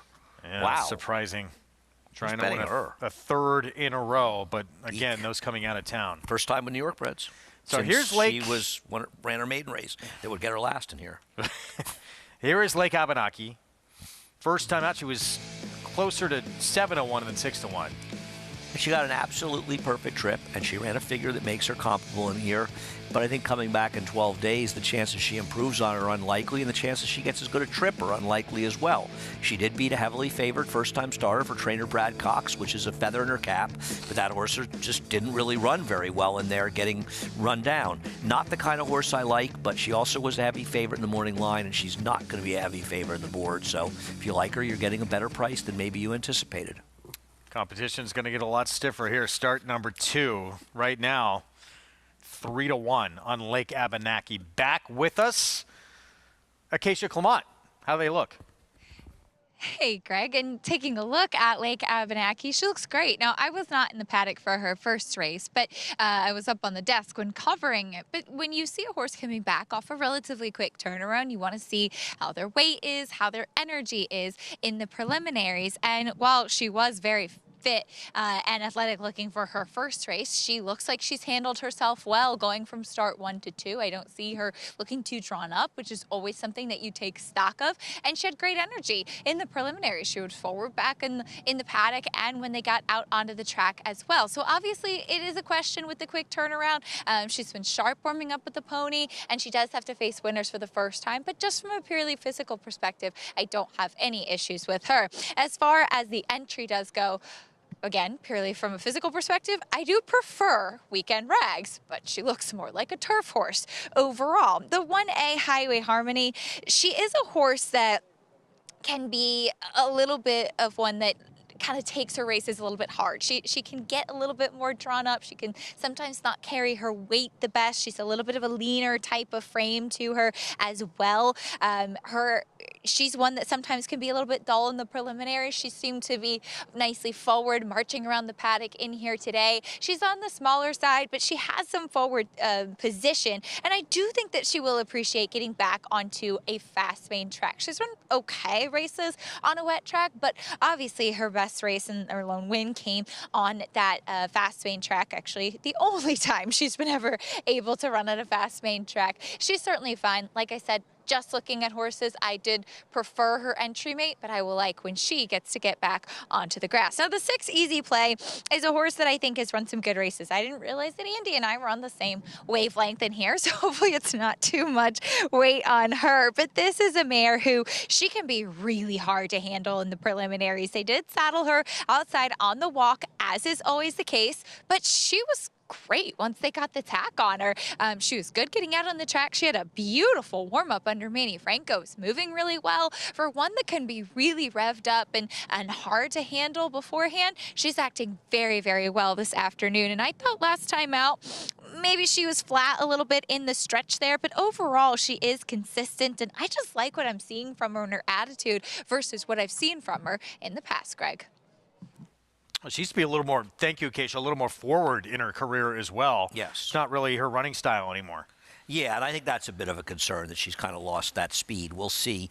Maybe Manny will be more aggressive with her, and I think that would help her chances in this race. I like the idea of her being more forward. The reality is, if Manny wanted, based on other races, she could be in front. The question is, does she still have that speed? But as we saw with Silver Skillet in the last race, there are times when Dylan seems to throw down the anchor unnecessarily. And one of the reasons Dylan Davis has had a great winter and has become one of the top riders in the circuit is he's gotten more aggressive. So in general, you like to see him more aggressive. He has not been with this filly. Meanwhile, Lake Abenaki, with just that debut win under her belt, the only time she's raced has become the favorite now, 2-1. Yeah, it's, looking at doubles, it's a $24 double for $1 with her, and it's $16 for $1 with the entry. So with the CAW money in there, the one entry is a much shorter price. But with the money right now in the pool, I think she's an underlay at 9-5, even though she's verging on her morning line. I think she's a terrible bet at under 2-1 in here. There she is in the background, 9-5 favorite. And again, not just, having to face tougher competition here at start number 2, the quick return. Yeah, it's tough to come back in short rest when you don't have any major edge on your rivals to come back and break your maiden and then when the non-winners are won 12 days later. Clearly, Rob Falcone is trying to strike while the iron is hot, and maybe he'll be right. Let's see if she can do it. Dylan Davis will be aboard, the 9-5 favorite. There's the 4 about to step in line. George's Vice, and that early money on the 7 is faded. The Charlestown Shipper, who has won back-to-back starts, back up to 12-1 outside. Still an underlay, but she has definitely drifted up considerably. Reality has set in. People like ones. The problem with her ones, her 2 wins, is they were against inferior competition and frankly too slow, at least in my estimation, to be competitive here. There is the favorite. Start number 2 coming up for Lake Abenaki.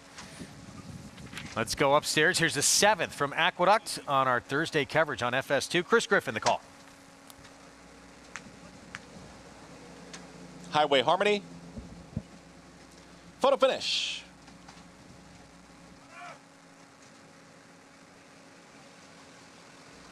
Photo finish goes in. All set. And they're off. Bobble at the break for Big Hazel.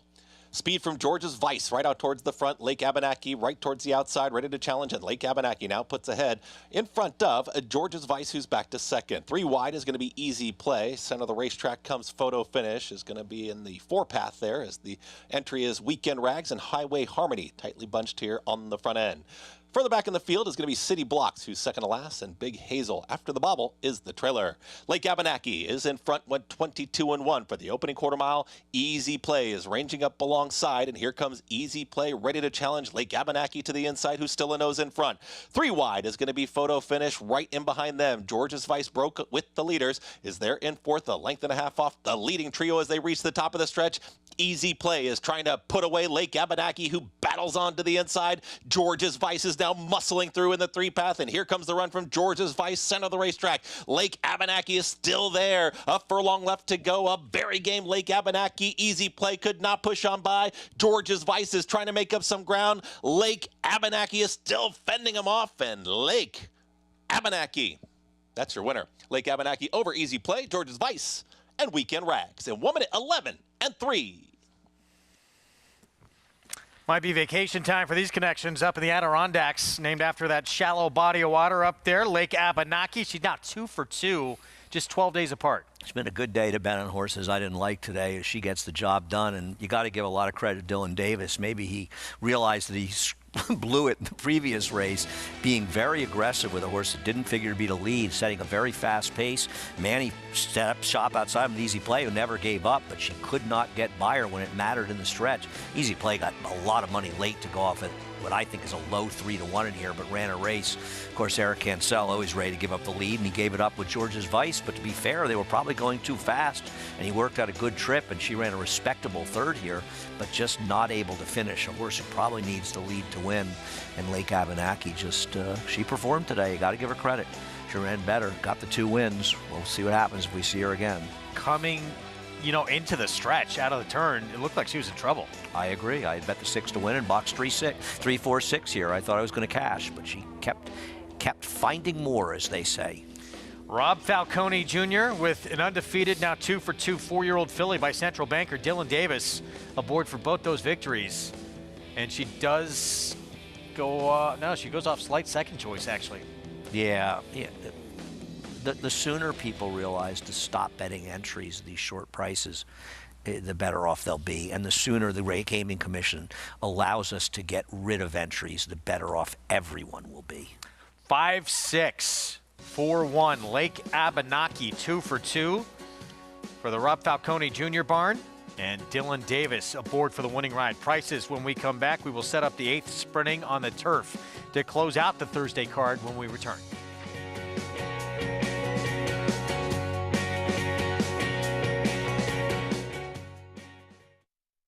It's a domineering display by the ultra-talented McKenzie. McKenzie in a dominant performance. 1,200,000 right there. 1,200,000. 550. Mitchell, 550,000. And now 500. And 500,000. Thank you. 450. 475,000.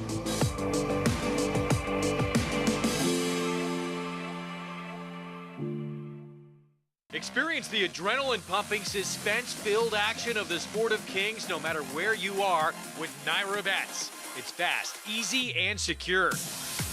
Download the app today and start winning with our lucrative weekly promotions, thrilling handicapping contests, and a one-of-a-kind VIP rewards program. Don't just watch horse racing, Be a part of the action with Naira Betts.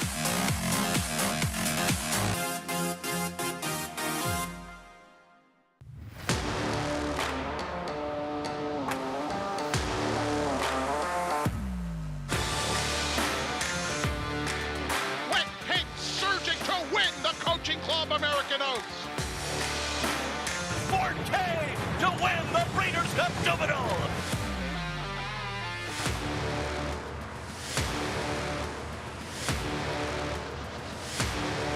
Eclipse champion Blame, standing at Claiborne Farm. There's a big, bold, beautiful world waiting to be explored by you and your friends, of course. But not just any friends, the best of friends. The kind of friends who let you do you. Because in this world, it's positive vibes only. And when you get in the zone here, you stay a while. These aren't just good times, they're the best of times. And your time is now. So come explore. Resorts World.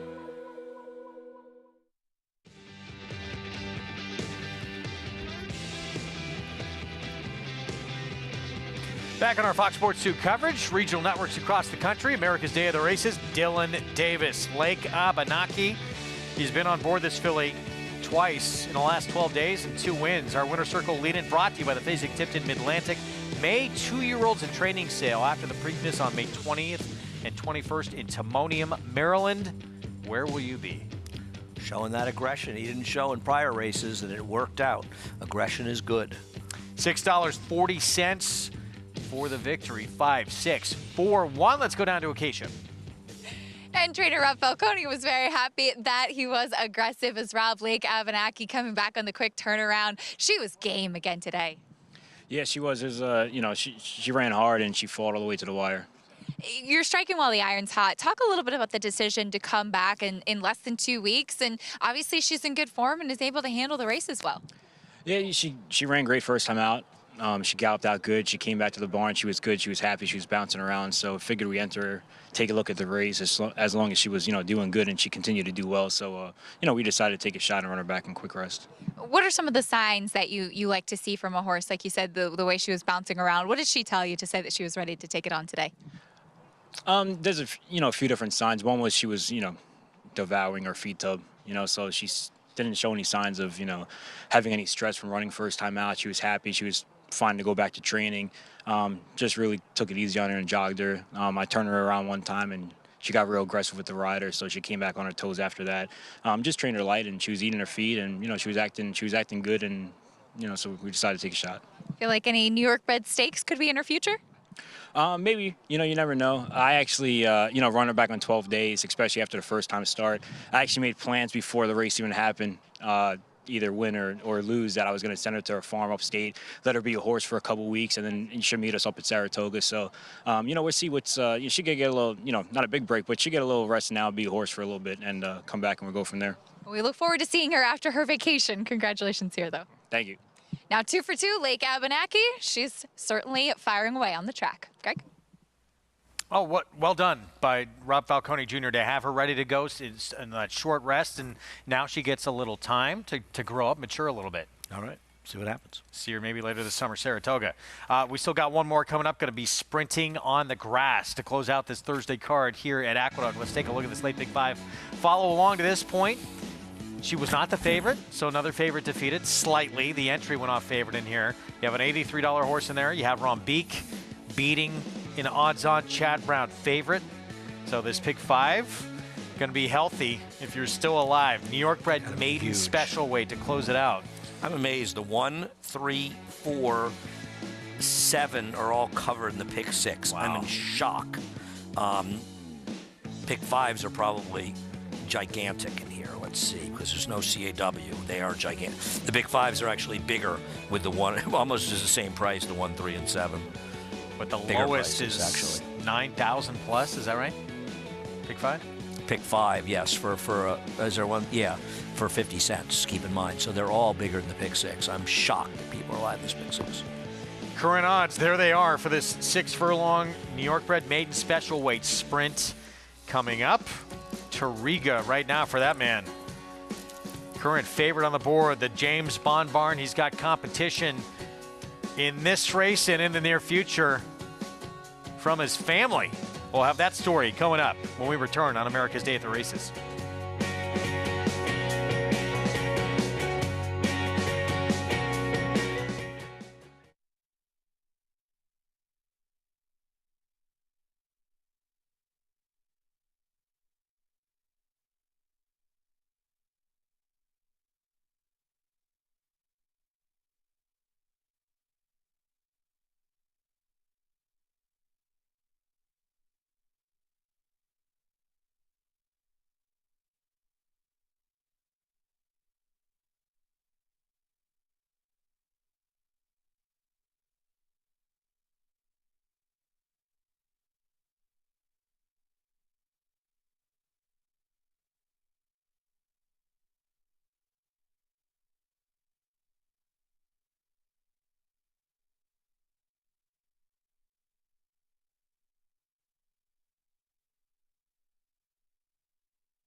Lovely Thursday afternoon here in New York, South Ozone Park, as we get set for the finale here at Aqueduct, sprinting 6 furlongs on the outer turf. As you're taking a look at our FS2 coverage here, America's Day at the Races, and we got a family affair coming up here in this finale. For Bond Racing, it has always been truly a family operation.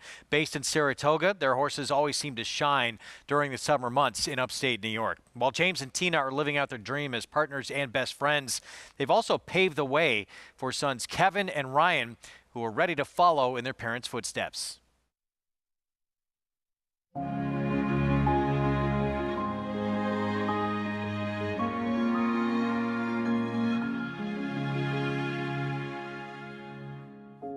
As a little boy, this was a dream. We've got a farm that most people would die for. It's gorgeous. We're so proud of it. I think it was predestined for us to have New York breds. I was lucky enough to have a horse called Le Carriere. Le Carriere was second to Cigar in the Breeders' Cup, 95. He was a New York bred. You know, New York's really getting it right. I mean, you look at Tiz the Law, Funny Side, so many great horses, 4-Star Dave. So you're seeing them every day at Saratoga, Belmont, Aqueduct, throughout the country. They're winning races. It's the greatest program, in my opinion, and you know, we're lucky, we're breeders too, so we get a few more awards. We breed a lot of our own horses, but we have bought some of them as well and put into the partnership. We maintain the majority of each horse, and we sell 5–10% shares. We're heavily invested in each horse as well. It helps us with the risk, but it also gives them a lot of comfort in that we're taking the majority of the risk. These horses are professional athletes, and they're your sports team when they're going in the gate. And for us to share this with so many people across the country that have joined our partnerships, and that's really rewarding. We found this place and we redid it. We've had it for 23 years. It's 44 Gridley Street. We're a quarter of a mile basically down from the 7-furlong pole on the main track. And it's a little piece of heaven. The walk is the greatest thing for me personally because I get to follow my horses, watch them come back. I can make sure that they're okay all the time. It's actually an education process because the horses actually get to be around vehicles, cars, but the horses get used to it. We use clear cord a little bit to do some figure eights inside, just to kind of give horses back that farm life that they started with. I think it's great. The horses are out of the stall for about an hour, you know, which is really nice for the horses. We've been fortunate enough to have some really nice horses, and some were a little slow early in their life, mentally, physically, and they became good horses. They're giving their all, striding with every stride. Will's Way has won it. Will's Way was a horse that threw his heart out and he chased it. He was amazing. One of my greatest horses, if not the greatest. My heart always went to Barons. He ran 6 grade ones, I think, in a row, and he went to Dubai twice. He was just an iron horse. Tisway takes the Met Mile with style. Tisway won the Met Mile, and of course the Whitney, and you know, then was syndicated to Spendthrift. And he was a good horse. Buddha was an exceptional horse. He was a star. He beat Medal d'Oro in the Wood Memorial. They just wanted more. That's all you can say, you know, and that, you know, we're just lucky to be around them. We bring different things to the table. I come from a corporate background, and he's the horse person, so I think I see things from different ways. Well, I was her dream job, okay? We got to straighten it out right now, okay? It's fantastic. We are best friends. We've been best friends for 40 some odd years. When you work with your best friend, great things happen, and I'm the luckiest guy in the world.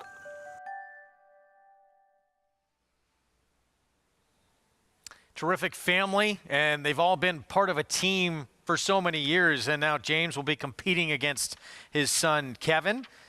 Tauriga for James, Soretta the 10 for, there's Kevin there on the left-hand side of your screen, and not far behind, about a month away, we're going to see Ryan Bond getting his license to train horses. Yes, we will. And they mentioned, you know, not wanting to have their horses coupled. Well, of course, that wouldn't happen if the Game Commission would change a rule that should have been changed many, many years ago. But looking forward to seeing how they do in there. I've known Kevin for many years, and wishing both he and Ryan a lot of luck. And they have said, you know, it just shows you how close-knit this family is. They just want to make their dad proud. Yes, and I imagine they already have made him proud. And Jimmy, gosh, I've known Jimmy a long, long time. And you look at some of those horses, and talking about Buddha, unfortunately got hurt after the Wood. He could have been, and you think how great Medaglia d'Oro was, and he was able to beat him in that race. Will's Way, who was knocking heads with Skip Away and Formal Gold, running buyers in the mid-120s. These were incredible horses, and it was a shame that Tisway got hurt after the Whitney, because he was a tremendous horse.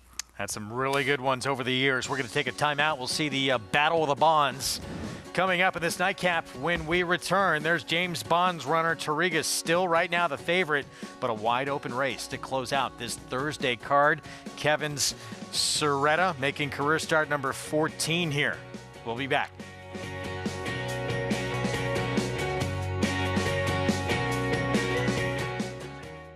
Flightline is in full flight. Flightline turns it on at the top of the stretch, and he's in cruise control. And Flightline takes off. Take a good look at this, because you're not going to see this too often, maybe never again. Flightline, 20 lengths clear. World-class racehorse, world-class performance at a world championship event.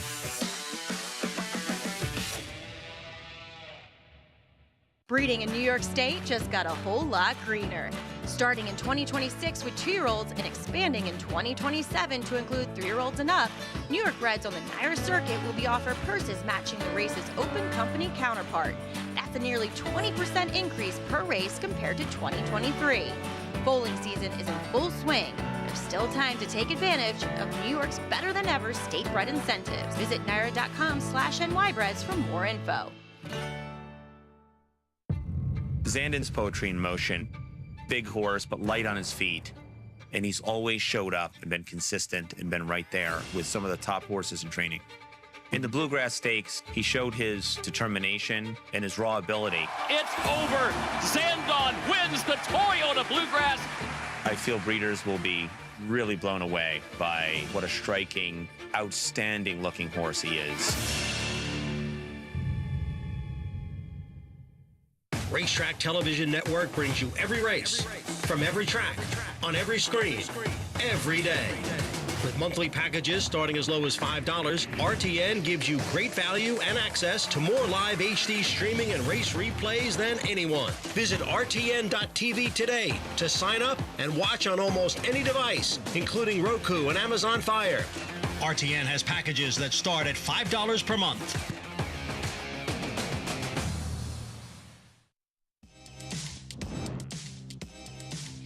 We're back on America's Day at the races. One more to go. And a competitive maiden special weight for New York bred fillies on the turf. Toriga, the favorite coming off the layoff. But taking a look at a couple of the more lightly raced runners in this field. Starting off with the number 7, Heavenly Girl, who will make her first start since July of last year at Saratoga and has a big pedigree as well. It's actually the full sister to Stakes Place 26 Black, who Horacio de Paz also trains. And this one very much has that Warfront stamp on her. Warfront, of course, the sire of War Dancer, who's been a very productive sire with, in particular, his New York bred turf runners. And she has not grown much coming back from 2 to 3, but she has filled out even more. She has kind of that typical Warfront look of her now, and she always kind of carried a lot of condition, but knowing that about her, she does look fit coming back off the bench, and she ran very well, re-rallying with Graham in that debut when she was up close in a forward spot, and she's absolutely one who could take a step forward coming back from 2 to 3, and excited to see her back on the track, and looks like she could be a player in these New York bred turf sprints moving forward. The number 3 Rookie League is a first-time starter for Chad Brown, and there really is not much turf pedigree on the bottom side. The dam was unraced, and both of the siblings were winless, neither one of them having tried the turf. Even looking back into the second generation, the second dam was a very good dirt sprinter, and Maximus Mischief is about 2 for 22 with turf sprinters. That said, she has a turf hoof on her. I can certainly understand the thought process in putting her on the grass. And obviously in Chad Brown, we trust, and I can see it. She has kind of that flatter foot, slacker pasterns to her. And there's a lot of size for a Maximus Mischief, but she's incredibly fit on debut and a very intriguing prospect. One who, though on pedigree, looks more sprint, physically looks like she could even handle a little bit more ground. The 6 Can't Call It does have a pedigree to suggest that she should like switching surfaces. While the dam never tried the grass, the second dam, Kibosh, was very good on the turf, Stakes Place on the grass, and was a good turf miler. And I have always liked Cantharo's progeny on the turf. He's the sire. They can go either way, but I've always preferred them on the grass, particularly with sprints. And this filly is incredibly fit coming back. Also has that flatter foot to her, with one that would strike you as a horse that will want the grass and gets to do exactly that today. She was one that she was a little bit bad loading in her debut as well. She's been the ultimate professional here in the paddock, so we'll see if mentally she has improved as the preliminaries progress as well. Greg? Thank you, Acacia. Our post parade here coming up shortly as we approach the 6-minute mark to post here to our finale coming up. So let's go back to a very modest favor right now, 7-2. There's the James Bond runner, Toriga, off since January 5th. You know, first start sprinting on turf. Would think there's a lot of upside. This is the first time getting back to sprinting on the grass for her. Right, she's not a router, and she lost to a very talented stablemate who's returning on Saturday in Roagna in her second start, but she's not a router. She wants to go short. Shaman Princess had everything her own way in the front end, and she almost came and got her. It's an extremely good effort by her. She's the horse to beat, in my opinion. She's coming off a little bit of a layoff, but there hasn't been any turf racing. That's why she hasn't been running, and this was a very good effort, and I have no knock on her whatsoever. Seeing how good she ran, you know, first time out too, it gives you a little hint that she can run fresh. Surprised she's that big of a number here, or well, just there's that a wide lot open going on in here. I mean, obviously the Jorge Abreu firster's taking some money on the rail. They're always going to bet a little money on a Chad Brown firster. I'm enamored with his early starting, you know, his older horses in sprints. The 6 is dangerous. The 7 is dangerous, who I picked. Even the 9 is taking some money, even though I'm not exactly sure why. Here is capital spending, so the debut for this Jorge Abreu runner. The dam didn't win the turf, but she was second a couple of times, and Jorge Abreu very good with firsters and turf sprints. Here's Autumn with Eric Cancel. Yeah, this is a horse that's been with Shug McGay. Tough job for Carlos Martin to try to improve in a horse that disappointed for him. We'll get back to Rookie League. Here's Toriga, the favorite. Just nothing not to like about her sprinting on the turf. Her turf sprint was a very good one. Should see speed from Can't Call It. Christophe Clement. Yeah, she could be the speed of the speed. She has a very good second dam for turf.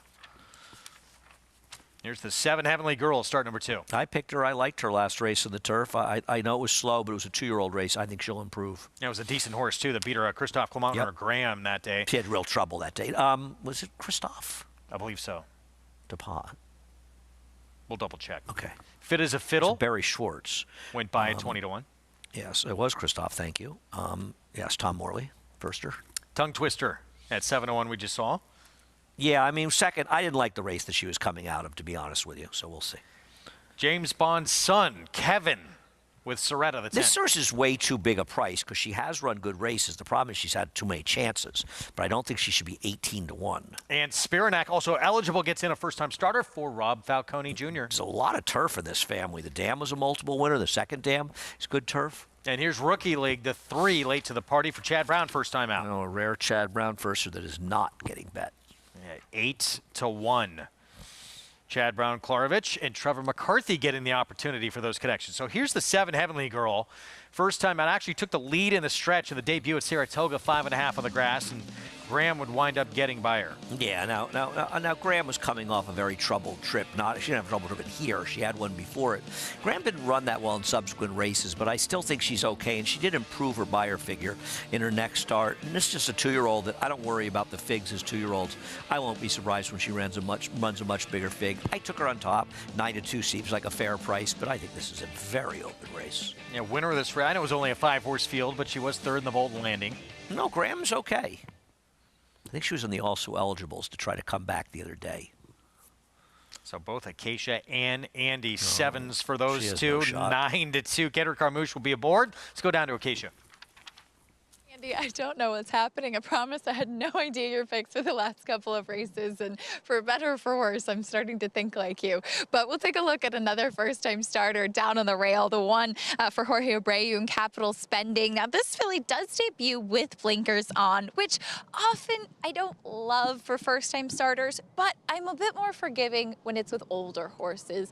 With 2-year-olds, unless it's somebody like Wesley Ward, usually for me it's a bit of a negative that they haven't shown much speed. So when it's an older horse, obviously there have been some questions along the way, starting a little bit later. So she debuts with blinkers. I do think she could benefit from a race just to tuck up a little bit as far as fitness is concerned, but she definitely looks like a turf sprinter, and there's definitely a lot of power in her hind end, which you love to see. The dam was 0 for 7 on the grass, but did hit the board a couple of times, and Central Banker, we certainly know, a strong turf influence as well. As far as the bonds do go, the 4 Tariga, I am so happy to see her back sprinting on the turf. That's what she wants. She does not want to go long.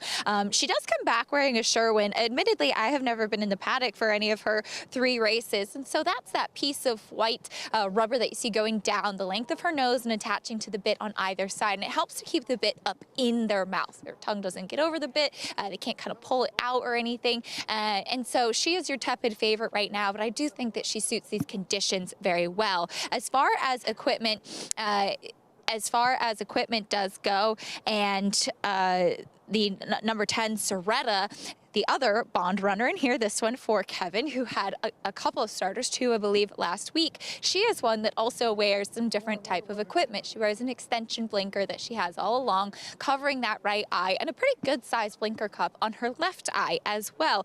And even last time, where she broke out sharply, she's a horse that has the tendency to veer a little bit as well. She's had a lot of chances, but she's on her toes today. She looks great coming back. She's a big price, and maybe she can hit the board at a generous price once again, but certainly wishing the best to the Bond sons, who have been working with their father for such a long time as well, and certainly know the ropes inside and out, Greg. And there is the one trained by Kevin. Soretta making career start number 14. For Kevin, it's going to be just his 3rd career starter. I don't love her chances. She's had a lot of chances before, but she's run races that are competitive, and she is not supposed to be 22-1 in here. I mean, she should probably be half this price. She should be 10 to 12-1 or something in this race. Not sure why she's such a big price. I guess there's just so much going on that horses get lost, and she has gotten lost in here. Meanwhile, it is the 6 now who's become the favorite at 5-2. Can't call it for Christophe Clement. It's actually going to be the turf debut. We saw dirt speed in that debut. Will we see that same sort of pace here on grass? It's tough to tell anyone else that really has any. I guess Heavenly Girl can be forward. Yeah, I mean, you don't really know. Maybe the 1 has speed. Maybe the 3 has speed. You don't really know what kind of speed you're going to see from these horses. So, I mean, I just think to take 5-2. And I listen, I'm not going to be surprised. I picked her second. I'm not going to be surprised if she wins. But I think to take 5-2 on a horse trying the turf for the first time is probably not a great way to try to make money. A couple of next out winners in that race. Caldwell Loves Gold, Lady Arwen. Again, though, that was a dirt race. That was back at Saratoga last July, and now they time away and trying the grass for the first time for Christophe Clement. So another comebacker here for the barn. Tough race to close things out, and no matter what happens, we wish you luck if you're alive in this pick 5. Tough one to close it out. Absolutely. I mean, you have earned it, so we do wish you luck. Absolutely. It's a very tough sequence to be alive in, and the payoffs are good, so certainly want to see people get it done here. Again, the lowest payout. The 4 and the 7, same number, $9,239, and they get significantly better from there. And in terms of the pick 6, the 2, 6, 7, and 9, 10, 11 result in the carryover. Oh, okay. Oh, you're looking at the carryovers are. Okay, so what does that mean is covered? So, yeah, 1, 3, 4, 8 are covered. 1, 3, 4, and 8. The 8's a weird cover. That would be a bad value payout, Greg. Yeah, wow. Yes, that would be a very bad 29 to value payout. 1 shot covered here. You can't hedge. Well, we wish you luck. 15,000 seems like too little for me to get to hit this pick 6, but we wish you luck nonetheless. Closing out this card with a 6-furlong sprint. New York Breds trying to break their maiden here on the grass, and the favorite, the Christophe Clement filly. It's 2-1. Trying grass for the first time in her second start. Yeah, short price. The old Harvey Pack, never bet a horse as a favorite, trying to do something it's never done before. And he can win, but that's too short. The elder Bond runner, Tariga. She can run back to that debut. She is going to be tough to beat. As we see Javier Castellano step away. And I believe starting Great Cruz going to load her up without Javi. According to Acacia, this is not out of characteristics for her. Did this before or when we saw the debut as well, I guess. And she gets almost the entire attention of the starting gate crew to help move her in. People who earn their money. Difficult, for sure. Difficult job right in harm's way. Yep. And Javi will jump aboard. Set for the nightcap. Let's go upstairs. Chris Griffin, the call. Soretta. Spiranak. 1 out. Spiranak moves forward and in. All set. Got it. And they're off. Good speed from Can't Call It. In between horses is right out towards the front, and here comes Capital Spending, who just had to steady, as now Can't Call It is the clear leader.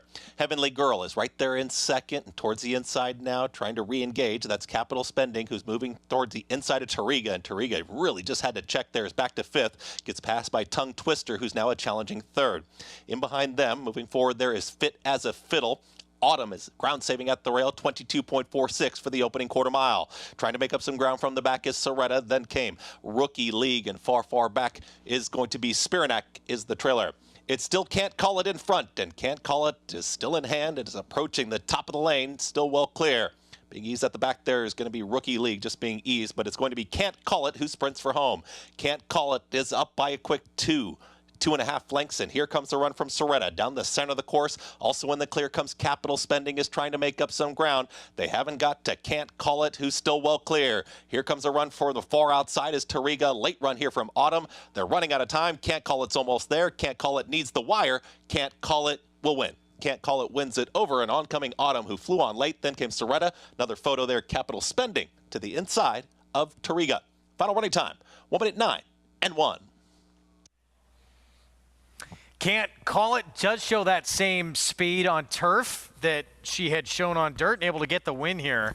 And doesn't get the win, but Kevin Bond, in his young training career, hits the board for the first time. Well, we said that 10 was a preposterous overlay, and frankly, the 10 probably ran the best race with a kind of bit of a crazy wide trip in here. Actually ran extremely well, especially when you consider the winner was on the rail. The second place finisher saved ground the whole way before angling out in here in the stretch. And 2-1, a tough price to take on this horse, and won a three-way photo, but does get it done, sets a relatively moderate pace, able to hold on. Carlos Martin almost getting the win with Autumn, and this one was not covered, right?